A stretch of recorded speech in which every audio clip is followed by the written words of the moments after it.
ಮೊದಲನೇದಾಗಿ 7ನೇ ಪಾಠ ಸ್ವಾತಂತ್ರ್ಯ ಹೋರಾಟದ ಕುರಿತು ನಾವೀಗ ತಿಳಿದುಕೊಳ್ಳೋಣ. ಪ್ರೌಢಶಾಲಾ ಶಿಕ್ಷಣ ಮಂಡಳಿಯವರು ನೀಡಿದಂತಹ ಒಂದು ಪ್ರಶ್ನೆ ಪತ್ರಿಕೆಗಳನ್ನು ನಾವು ಗಮನಿಸಿದಾಗ ಬಹುತೇಕವಾಗಿ 4 ಅಂಕಕ್ಕೆ ಈ ಪಾಠ ನಿಗದಿಯಾಗಿರೋದ್ರಿಂದ 4 ಅಂಕದ ಸುಮಾರು 5 ಪ್ರಶ್ನೆಗಳನ್ನು ಇಲ್ಲಿ ನಾವು ನಿರೀಕ್ಷಿಸಬಹುದು. ಅದರಲ್ಲಿ ಮೊದಲನೇ ಪ್ರಶ್ನೆ, ಭಾರತದ ಸ್ವಾತಂತ್ರ್ಯ ಹೋರಾಟದಲ್ಲಿ ಮಂದಗಾಮಿಗಳ ಪಾತ್ರವನ್ನು ವಿವರಿಸಿ ಅಂತ ಕೇಳಬಹುದು. ಈ ಪ್ರಶ್ನೆ ಕೇಳಿದಾಗ ಇದಕ್ಕೆ ಸುಮಾರು ನಾವು 8 ರಿಂದ 10 ಅಂಶಗಳನ್ನ ಮಾಡಿದ್ದೀವಿ. ಅದರಲ್ಲಿ ಪರೀಕ್ಷಾ ದೃಷ್ಟಿಯಿಂದ ನೀವು 8 ಆನ್ಸರ್ಗಳನ್ನು ಬರೆದ್ರೆ 4 ಅಂಕಗಳನ್ನು ಪಡಿಬಹುದು. ಅದರಲ್ಲಿ ಮೊದಲನೇದು, ಭಾರತದ ರಾಷ್ಟ್ರೀಯ ಕಾಂಗ್ರೆಸ್ನ ಪ್ರಾರಂಭದ 20 ವರ್ಷಗಳ ಅವಧಿಯನ್ನು ನಾವು ಮಂದಗಾಮಿಗಳ ಯುಗ ಅಂತ ಕರಿತೀವಿ. ಮಂದಗಾಮಿಗಳಲ್ಲಿ ಮುಖ್ಯವಾದವರು ಯಾರ್ಯಾರಪ್ಪ ಅಂತಂದ್ರೆ WC ಬ್ಯಾನರ್ಜಿ, MG ರಾನಡೆ, ಸುರೇಂದ್ರನಾಥ್ ಬ್ಯಾನರ್ಜಿ, ದಾದಾಬಾಯಿ ನವರೋಜಿ, ಗೋಪಾಲಕೃಷ್ಣ ಗೋಖಲೆ ಮುಂತಾದವರನ್ನ ನಾವು ಮಂದಗಾಮಿಗಳು ಅಂತ ಕರಿತೀವಿ. ನಂತರ 3ನೇ ಪಾಯಿಂಟ್ ಅನ್ನ ನಾವು ನೋಡಿದಾಗ ಇವರು ಪ್ರಾರ್ಥನೆ ಮತ್ತು ಮನವಿಗಳ ಮೂಲಕ ತಮ್ಮ ಬೇಡಿಕೆಗಳನ್ನ ಸರ್ಕಾರದ ಮುಂದೆ ಇಡುವಂತಹ ಒಂದು ಆಸೆಯನ್ನ ಹೊಂದಿದ್ರು. ನಂತರ 4ನೇದು, ಇವರು ಸಭೆಗಳನ್ನ ನಡೆಸಿ ಚರ್ಚಿಸಿ ಸರ್ಕಾರಕ್ಕೆ ಮನವಿಗಳನ್ನ ಸಲ್ಲಿಸ್ತಾ ಇದ್ರು. ಇನ್ನು 5ನೇದು, ಇವರ ಮುಖ್ಯ ಉದ್ದೇಶ ಏನಾಗಿತ್ತಪ್ಪ ಅಂತಂದ್ರೆ ದೇಶದ ಕೈಗಾರಿಕೆಗಳ ಅಭಿವೃದ್ಧಿಯನ್ನ ಮಾಡುವುದು. ಇನ್ನು 6ನೇದು, ಸೈನಿಕ ವೆಚ್ಚವನ್ನ ಕಡಿಮೆ ಮಾಡೋದಾಗಿತ್ತು.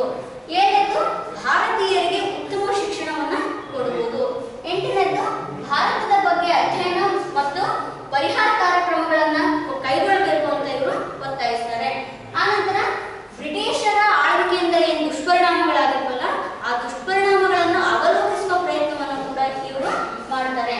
ಇನ್ನು ಅಂತಿಮವಾಗಿ 10ನೇ ಪಾಯಿಂಟ್ಗೆ ಸಂಬಂಧಪಟ್ಟಂತೆ ನಾವು ಸಂಪತ್ತಿನ ಸೋರಿಕೆ ಸಿದ್ಧಾಂತ ದಾದಾಬಾಯಿ ನವರೋಜಿ ಅವರು ಏನು ಹೇಳ್ತಾರಲ್ಲ, ಭಾರತದ ಸಂಪತ್ತು ಯಾವ ರೀತಿಯಾಗಿ ವಿದೇಶಕ್ಕೆ ಪಲಾಯನ ಆಯಿತು ಅನ್ನೋದ್ರ ಬಗ್ಗೆ, ಅಂದ್ರೆ ಬ್ರಿಟಿಷ್ ಸೇನಾಧಿಕಾರಿಗಳೇನು ಕೆಲಸ ಮಾಡ್ತಿದ್ರಲ್ಲ ಅವರ ಸೈನಿಕ ವೇತನ ಆಗಿರ್ಬೋದು, ಸೈನಿಕ ವೆಚ್ಚ ಆಗಿರ್ಬೋದು, ನಿವೃತ್ತಿ ವೇತನ ಆಗಿರ್ಬೋದು, ಈ ಎಲ್ಲಾ ಕಾರಣಗಳಿಂದ ನಮ್ಮ ದೇಶದ ಸಂಪತ್ತು ಬ್ರಿಟಿಷರಿಗೆ ಪಲಾಯನ ಆಗ್ತಾ ಇದೆ ಅನ್ನೋದನ್ನ ಅವರು ಮಂಡಿಸ್ತಾರೆ. ಈ ರೀತಿಯಾಗಿ ಈ 10 ಪಾಯಿಂಟ್ಗಳಲ್ಲಿ ನಾವು ಕೇವಲ 8 ಪಾಯಿಂಟ್ಗಳನ್ನ ಬರೆದ್ರೆ ಸಾಕು 4 ಅಂಕಕ್ಕೆ ನಾವು ಉತ್ತರಿಸೋದಕ್ಕೆ ಸಾಧ್ಯತೆ ಇದೆ.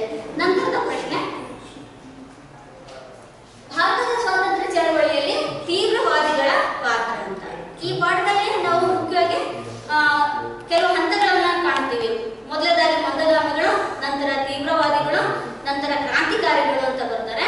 ಈಗ 2ನೇದರಲ್ಲಿ ಈ ಒಂದು ತೀವ್ರವಾದಿಗಳ ಪಾತ್ರವನ್ನ ನಾವು ನೋಡಿದಾಗ ತೀವ್ರವಾದ ನಿಲುವುಗಳನ್ನ ಪ್ರತಿಪಾದಿಸುತ್ತಾ ಬಂದ ಬಣವನ್ನ ತೀವ್ರವಾದಿಗಳ ಬಣ ಅಂತ ಕರಿತೀವಿ. ಅಂದ್ರೆ ಮಂದಗಾಮಿಗಳು ಏನಾಗಿತ್ತಪ್ಪ ಅಂತಂದ್ರೆ ಮನವಿಗಳು, ಬೇಡಿಕೆಗಳು ಆ ರೀತಿಯಾಗಿ ಅವರು ಬದಲಾವಣೆಯನ್ನು ಬಯಸ್ತಾ ಇದ್ರು. ಆದ್ರೆ ಇವ್ರು ಹಾಗಲ್ಲ, ವೇಗವಾಗಿ ನಾವು ಸ್ವಾತಂತ್ರ್ಯವನ್ನು ಪಡಿಬೇಕೆಂಬ ಅಭಿಲಾಷೆಯನ್ನ ಹೊಂದಿದ್ರು ಅಂತ ಹೇಳ್ಬೋದು.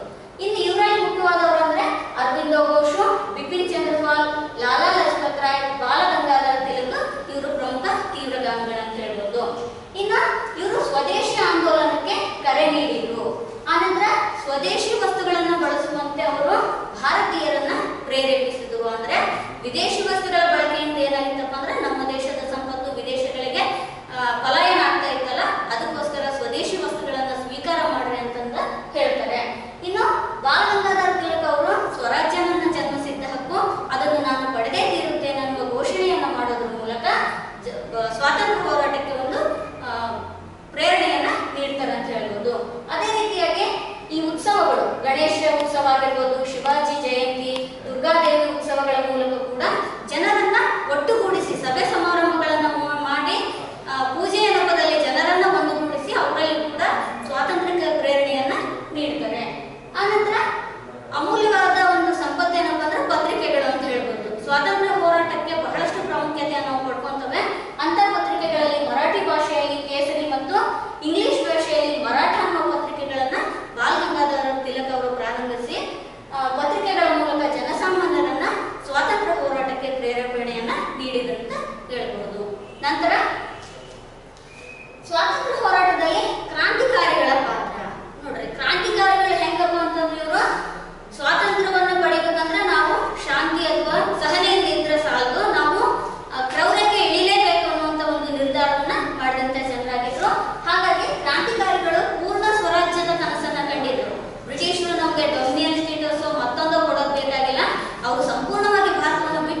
ಬಾಂಬ್ಗಳು ಬಂದೂಕುಗಳನ್ನು ಕೂಡ ಬಳಕೆ ಮಾಡೋದಕ್ಕೆ ಆರಂಭಿಸ್ತಾರ.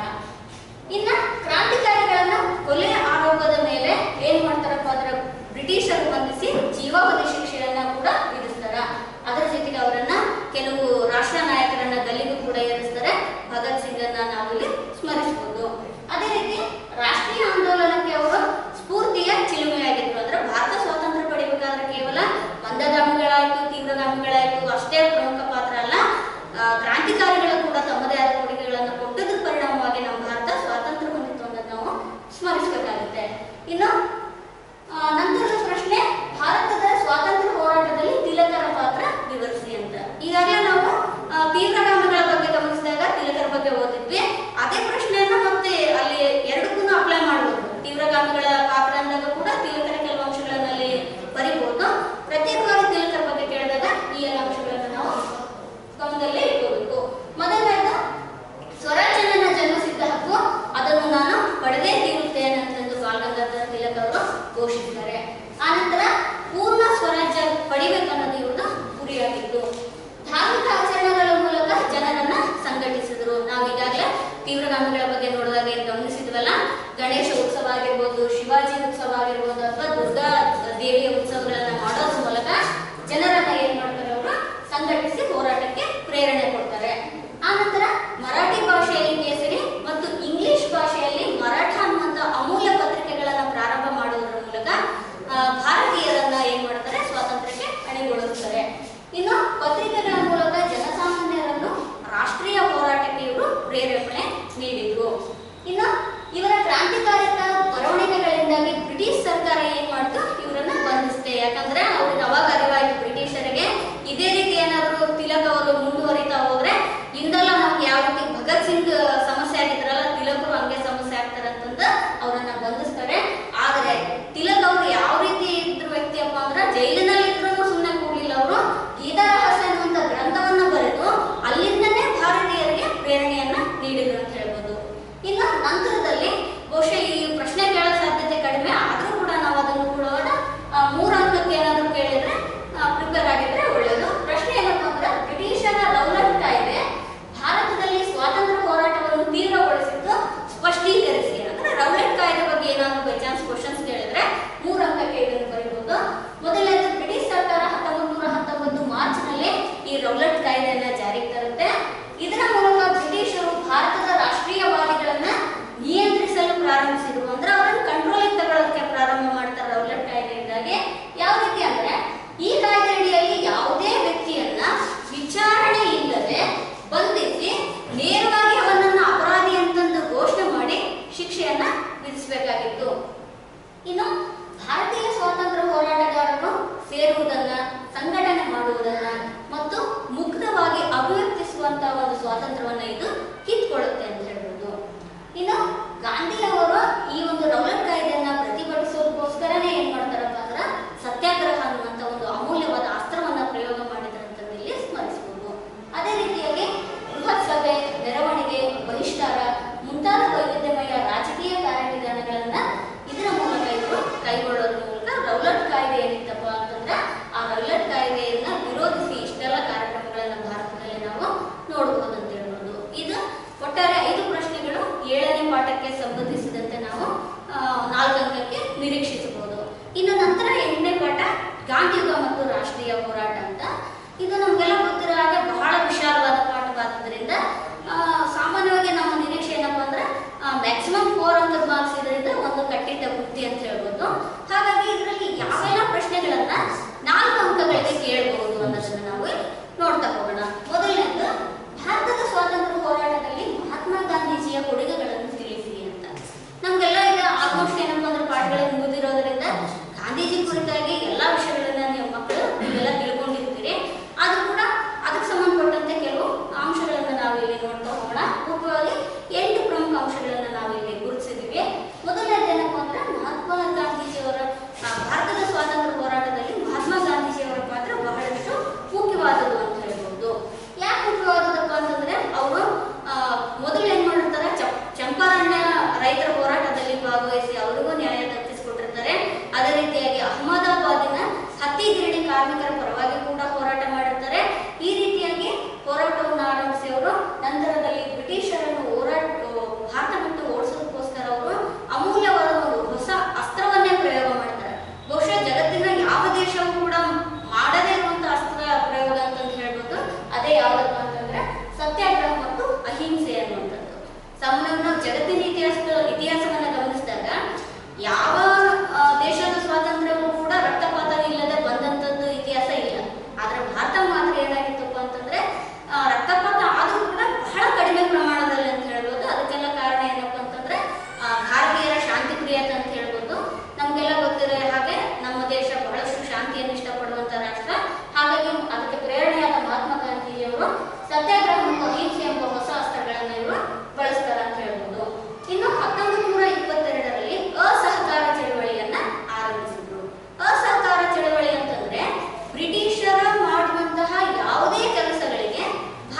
ಈ ಒಂದು ಸ್ವಾತಂತ್ರ್ಯ ಹೋರಾಟದಲ್ಲಿ ಅಸಹಕಾರ ಚಳವಳಿ ಆ ಒಂದು ಉದ್ದೇಶವನ್ನ ಹೊಂದಿರುತ್ತೆ. ನಂತರ ಬ್ರಿಟಿಷ್ ಆಡಳಿತವನ್ನ ಸಂಪೂರ್ಣ ವಿರೋಧಿಸುವುದು. ಯಾಕಂದ್ರೆ ಈಗಾಗಲೇ ಬ್ರಿಟಿಷರು ಏನಾಗಿದ್ರಪ್ಪ ಅಂದ್ರೆ ಭಾರತದಲ್ಲಿ ಸಾಕಷ್ಟು ಒಂದು ಸಮಸ್ಯೆಗಳನ್ನ ಕ್ರಿಯೇಟ್ ಮಾಡಿದ್ರು, ಸಾಕಷ್ಟು ದರ್ಪದ ಆಳ್ವಿಕೆಗಳನ್ನ ಮಾಡ್ತಿದ್ರು. ಹಾಗಾಗಿ ಸಂಪೂರ್ಣವಾಗಿ ಅವರನ್ನು ವಿರೋಧಿಸುವುದು ಇದರ ಉದ್ದೇಶ ಆಗಿತ್ತು. ಇನ್ನು ಶಾಲಾ ಕಾಲೇಜುಗಳನ್ನು ಮತ್ತು ನ್ಯಾಯಾಲಯಗಳನ್ನ ಬಹಿಷ್ಕರಿಸುವುದು. ಇದರರ್ಥ ಅಸಹಕಾರ ಏನು ನಡಿಬಾರದು. ಬ್ರಿಟಿಷರಿಗೆ ಏನಾಗಿರುತ್ತಂದ್ರೆ ಭಾರತ ಸಾಕಪ್ಪ ಬಿಟ್ಟೋಗೋಣ ಅಂತ ಅನ್ಸಿರ್ಬೇಕು. ಆ ಲೆಕ್ಕಕ್ಕೆ ಏನ್ ಮಾಡ್ತಾರಂದ್ರೆ ಆ ಬ್ರಿಟಿಷ್ ಇಲ್ಲಿ ಆಡಳಿತ ಮಾಡಬೇಕಾದ್ರೆ ಏನೇನು ಅವ್ರಿಗೆ ಸೌಲಭ್ಯಗಳು ಬೇಕಲ್ಲ ಅವು ಯಾವ ನಡೆಯದೇ ಇರುವ ಹಾಗೆ ಮಾಡಲಿಕ್ಕೆ ಉದ್ದೇಶ ಆಗಿತ್ತು. ಹಾಗಾಗಿ ಶಾಲಾ ಕಾಲೇಜುಗಳನ್ನ ವಿದ್ಯಾರ್ಥಿಗಳು ಬಹಿಷ್ಕರಿಸಬೇಕಂತ ಪ್ಲಾನ್ ಮಾಡ್ತಾರೆ. ಅದೇ ರೀತಿಯಾಗಿ ನ್ಯಾಯಾಲಯಗಳನ್ನ ವಕೀಲರು ಬಹಿಷ್ಕರಿಸುವ ಪ್ಲಾನ್ ಮಾಡ್ತಾರೆ. ಇನ್ನು 1919 ಕಾಯ್ದೆಯ ಅನ್ವಯ ಪ್ರಾಂತೀಯ ಶಾಸನ ಸಭೆಗಳಿಗೆ ನಡೆಯುವ ಚುನಾವಣೆಯನ್ನ ಬಹಿಷ್ಕರಿಸುವುದು. ಏನ್ ಪ್ರಾಂತೀಯ ಸಭೆಗಳಲ್ಲಿ ಎಲೆಕ್ಷನ್ ಮಾಡಬೇಕಂತ ಏನ್ ಪ್ಲಾನ್ ಮಾಡಿರ್ತಾರ ಆ ಪ್ಲಾನ್ ಏನಪ್ಪಾ ಅಂದ್ರೆ ನಾವು ನಿಲ್ಲಲೇಬಾರದು ಅಂತಂದು ನಿರ್ಧಾರ ಮಾಡಿರುತ್ತೆ ಕಾಂಗ್ರೆಸ್.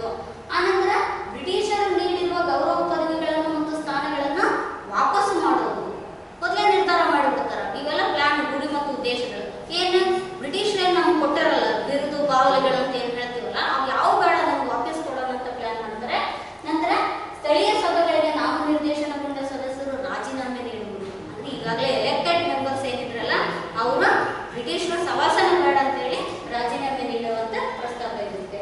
ಆನಂತರ ರಾಜಕೀಯ ಸರ್ಕಾರದ ಕಾರ್ಯಕ್ರಮಗಳಲ್ಲಿ ಭಾಗವಹಿಸದೆ ಬಹಿಷ್ಕರಿಸುವುದು. ಸರ್ಕಾರ ಏನೇ ಕಾರ್ಯಕ್ರಮಗಳನ್ನು ರೂಪಿಸಿದ್ರು ಕೂಡ ಯಾವ ಒಬ್ಬ ಭಾರತೀಯ ನಾಯಕರು ಕೂಡ ಅಲ್ಲಿ ಭಾಗವಹಿಸಬಾರ್ದಂತ ನಿರ್ಧಾರ ಮಾಡ್ತಾರೆ. ಜೊತೆಗೆ ವಿದೇಶಿ ವಸ್ತುಗಳನ್ನ ಬಹಿಷ್ಕರಿಸುವ ಪ್ಲಾನ್ ಅನ್ನ ಮಾಡಿದ್ರು. ಇನ್ನು ನಂತರದ ಪ್ರಶ್ನೆ ಏನಪ್ಪಾ ಅಂದ್ರೆ ಇದನ್ನೇ ಏನು ಚರ್ಚೆ ಮಾಡಿದ್ವಲ್ಲ ಗುರಿ ಮತ್ತು ಉದ್ದೇಶಗಳು ಅವುಗಳು ಏನ್ ನಡೆದು ಅನ್ನೋದ್ರ ಬಗ್ಗೆ ಈ ಪ್ರಶ್ನೆ ಕೇಳಬಹುದು. ಏನಂತ ಬೆಳವಣಿಗೆಗಳು, ಅಸಹಕಾರ ಚಳವಳಿಯ ಬೆಳವಣಿಗೆಗಳನ್ನು ಕುರಿತು ವಿವರಿಸಿ ಅಂತ ಕೇಳಿದಾಗ ಏನೇನ್ ಮಾಡ್ತಾರಪ್ಪ ಅಂದ್ರೆ ದೇಶಬಂಧು ಚಿತ್ತರಂಜನ್ ದಾಸ್, ಮೋತಿಲಾಲ್ ನೆಹರು, ರಾಜೇಂದ್ರ ಪ್ರಸಾದ್ ಮೊದಲಾದ ಹಿರಿಯ ವಕೀಲರು ತಮ್ಮ ವಕೀಲ ವೃತ್ತಿಯನ್ನು ತ್ಯಜಿಸಿದ್ರು. ಏನ್ ಪ್ಲಾನ್ ಮಾಡಿದ್ರಲ್ಲ ಯಾವುದೇ ನ್ಯಾಯಾಲಯಗಳು ಕೂಡ ಕಾರ್ಯನಿರ್ವಹಿಸಬಾರ್ದು ಅಂತ, ಅದಕ್ಕೋಸ್ಕರ ಆ ಅವಧಿಯಲ್ಲಿದ್ದಂತಹ ಭಾರತದ ಶ್ರೇಷ್ಠ ವಕೀಲರುಗಳಾದಂತಹ ದೇಶಬಂಧು ಚಿತ್ತರಂಜನ್ ದಾಸ್, ಮೋತಿಲಾಲ್ ನೆಹರು, ರಾಜೇಂದ್ರ ಪ್ರಸಾದ್ ಮೊದಲಾದ ಹಿರಿಯ ವಕೀಲರು ತಮ್ಮ ವಕೀಲ ವೃತ್ತಿಯನ್ನು ಏನ್ ಮಾಡ್ತಾರೆ ತ್ಯಜಿಸ್ತಾರೆ. ಜೊತೆಗೆ ವಿದ್ಯಾರ್ಥಿಗಳು ಶಾಲಾ ಕಾಲೇಜುಗಳನ್ನ ತೊರೆದ್ರು. ಏನ್ ಪ್ಲಾನ್ ಮಾಡಿದ್ರಲ್ಲ ಯಾವ ಕೆಲಸನೂ ಆಗಬಾರ್ದು ಬ್ರಿಟಿಷ್, ಅದ್ರ ಪ್ರಕಾರವಾಗಿ ವಿದ್ಯಾರ್ಥಿಗಳು ಶಾಲಾ ಕಾಲೇಜನ್ನ ತೊರೀತಾರೆ. ಆನಂತರ ಅಭ್ಯರ್ಥಿಗಳನ್ನು ಚುನಾವಣೆಗಳಲ್ಲಿ ನಿಲ್ಲಿಸದೆ 1919 ಕಾಯ್ದೆಯಡಿಯಲ್ಲಿ ಪ್ರಾಂತ್ಯಗಳಿಗೆ ನಡೆದ ಚುನಾವಣೆಯನ್ನ ಕಾಂಗ್ರೆಸ್ ಬಯಸಿರುತ್ತೆ. ಅಂದ್ರೆ ಯಾವ ಒಬ್ಬ ಭಾರತೀಯ ಅಭ್ಯರ್ಥಿ ಕೂಡ ಆ ಒಂದು ಚುನಾವಣೆಯಲ್ಲಿ ಭಾಗವಹಿಸುವುದಿಲ್ಲ.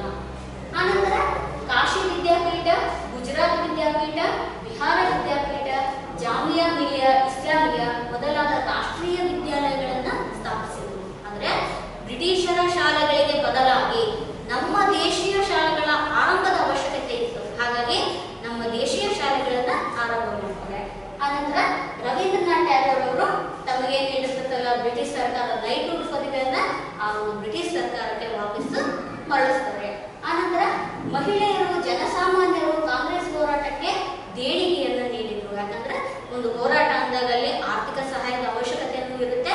ಹಾಗಾಗಿ ಏನಾಗುತ್ತಪ್ಪ ಅಂತಂದ್ರೆ ಮಹಿಳೆಯರು ಸೇರಿದಂತೆ ಪ್ರತಿಯೊಬ್ಬ ಜನಸಾಮಾನ್ಯರು ಏನ್ ಮಾಡ್ತಾರೆ ತಮ್ಮ ಕೈಯಿಂದ ಆದಷ್ಟು ಹಣವನ್ನ ನೆರವಿಗೆ ಕೊಡುತ್ತಾರೆ. ಆನಂತರ ವಿದೇಶಿ ವಸ್ತುಗಳನ್ನ ಮಾರಾಟ ಮಾಡುವ ಅಂಗಡಿಗಳ ಮುಂದೆ ಮುಷ್ಕರ ನಡೆಸ್ತಾರೆ ಮತ್ತು ವಿದೇಶಿ ಬಟ್ಟೆಗಳನ್ನ ಸುಡಲಾಯಿತು. ಬ್ರಿಟಿಷ್ ವಿದೇಶಿ ವಸ್ತುಗಳನ್ನ ಮಾರಾಟ ಮಾಡದ ಹಾಗೆ ಏನ್ ಮಾಡ್ತಾರೆ ತಡೆ ಹೊಡ್ತಾರೆ. ಯಾವ್ಯಾವ ಒಂದು ಅಂಗಡಿಗಳಲ್ಲಿ ವಿದೇಶಿ ವಸ್ತುಗಳು ಮಾರಾಟ ಆಗ್ತಿದ್ವಲ್ಲ ಆ ಅಂಗಡಿಗಳ ಮುಂದೆ ಹೋಗಿ ಆ ವಸ್ತುಗಳನ್ನ ತೆಗೆದು ಹೊರಗೆ ಹಾಕಿ ಸುಟ್ಟು ಹಾಕಿ ಏನ್ ಮಾಡ್ತಾರೆ ವಿದೇಶಿ ವಸ್ತುಗಳನ್ನ ಬಹಿಷ್ಕರಿಸಿ ಸ್ವದೇಶಿ ವಸ್ತುಗಳನ್ನ ಬಳಸಿ ಅಂತ ಜನರಿಗೆ ಪ್ರೇರಣೆಯನ್ನ ನೀಡ್ತಾರೆ. ಕೊನೆಯದಾಗಿ 1921ರಲ್ಲಿ ಪ್ರಿನ್ಸ್ ಆಫ್ ವೇಲ್ಸ್ ರಾಜ್ಕುಮಾರ ಬರುವ ಕಾರ್ಯಕ್ರಮವನ್ನ ವಿರೋಧಿಸಿದ್ರು. ಅಂದ್ರೆ ಸರ್ಕಾರಿ ಕಾರ್ಯಕ್ರಮಗಳ ನಡಿಬಾರ್ದು ಅಂತ ಏನ್ ಹೇಳಿದ್ರಲ್ಲ ಅದರ ಪ್ರಕಾರವಾಗಿ ಏನ್ ಮಾಡ್ತಾರೆ 1921ರಲ್ಲಿ ಪ್ರಿನ್ಸ್ ಆಫ್ ವೇಲ್ಸ್ ರಾಜ್ಕುಮಾರ ಬರುವ ಕಾರ್ಯಕ್ರಮವನ್ನು ಇವರು ವಿರೋಧಿಸಿದ್ರು ಅಂತ ಹೇಳ್ಬೋದು.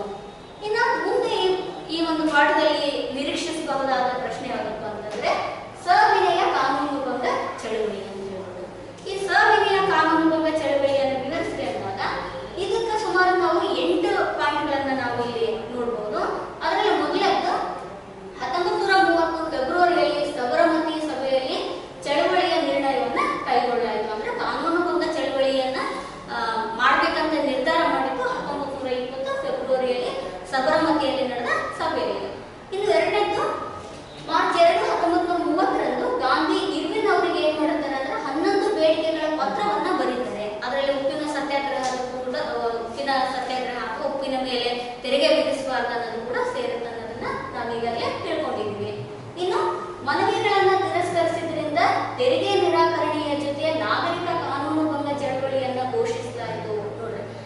ಗಾಂಧಿಯವರು ಇರ್ವಿನ್ ಅವರಿಗೆ 11 ಬೇಡಿಕೆಗಳನ್ನ ಸಲ್ಲಿಸಿದ್ರಲ್ಲ, ಆ 11 ಬೇಡಿಕೆಗಳಲ್ಲಿ ಯಾವುದನ್ನು ಅವರು ಪುರಸ್ಕರಿಸದೇ ಇದ್ದರಿಂದ ತೆರಿಗೆಯನ್ನು ನಿರಾಕರಣೆಯ ಜೊತೆಗೆ ಏನ್ ಮಾಡ್ತಾರೆ, ನಾಗರಿಕ ಕಾನೂನನ್ನು ಕೂಡ ಮುರಿಯೋ ಕೆಲಸವನ್ನ ಮಾಡ್ತಾರೆ.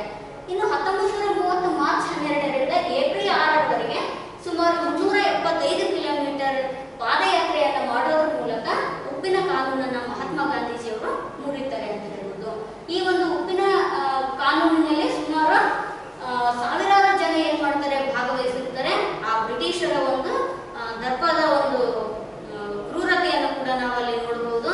ಆ ಉಪ್ಪನ್ನ ತಯಾರಿಸಲು ಬಂದಂತ ಗಾಂಧಿ ಮತ್ತು ಅವರ ಸಹಚರರನ್ನ ನಿರ್ದಾಕ್ಷಿಣ್ಯವಾಗಿ ಏನ್ ಮಾಡ್ತಾರೆ ಅಂದ್ರೆ ಬಂಧಿಸಿದ್ದನ್ನ ನಾವು ಇತಿಹಾಸದಲ್ಲಿ ತಿಳ್ಕೊಂಡಿದ್ದೀವಿ. ಇನ್ನು ಏಪ್ರಿಲ್ 6ರಿಂದ 13ರವರೆಗೆ ರಾಷ್ಟ್ರೀಯ ಚಳವಳಿ ಸಪ್ತಾಹ ಅಂತಂದು ಆಚರಣೆ ಮಾಡ್ತಾರೆ. ಇನ್ನು ಚಳವಳಿಯಲ್ಲಿ ಭಾಗವಹಿಸಿದಂತ ಮಹಾತ್ಮ ಗಾಂಧೀಜಿ, ವಿಜಯಲಕ್ಷ್ಮಿ ಪಂಡಿತ್, ಕಮಲಾ ನೆಹರು, ರಾಜಗೋಪಾಲಾಚಾರಿ, ವಲ್ಲಭಭಾಯಿ ಪಟೇಲ್, ಬಾಬು ರಾಜೇಂದ್ರ ಪ್ರಸಾದ್ ಮೊದಲಾದವರನ್ನ ಬ್ರಿಟಿಷರು ಬಂಧಿಸ್ತಾರೆ. ಅಂತಿಮವಾಗಿ ದೇಶದ ನಾನಾ ಭಾಗಗಳಲ್ಲಿ ಕೇವಲ ದಂಡಿಯಲ್ಲಿ ಮಾತ್ರ ಉಪ್ಪಿನ ಸತ್ಯಾಗ್ರಹ ನಡೆಯುವುದಿಲ್ಲ, ಇತರ ಭಾಗಗಳಲ್ಲಿ ವಿಸ್ತಾರ ಆಗೋದ್ರ ಮೂಲಕ ಕಾನೂನುಬದ್ಧ ಚಳವಳಿ ಬಹಳಷ್ಟು ವ್ಯಾಪಕವಾಗಿ ದೇಶಾದ್ಯಂತ ನಡೀತಾ ಇರುತ್ತೆ. ಇನ್ನು ನಂತರದ ಪ್ರಶ್ನೆ, ಕ್ವಿಟ್ ಇಂಡಿಯಾ ಚಳವಳಿಯನ್ನ ವಿವರಿಸಿ ಅಂತ.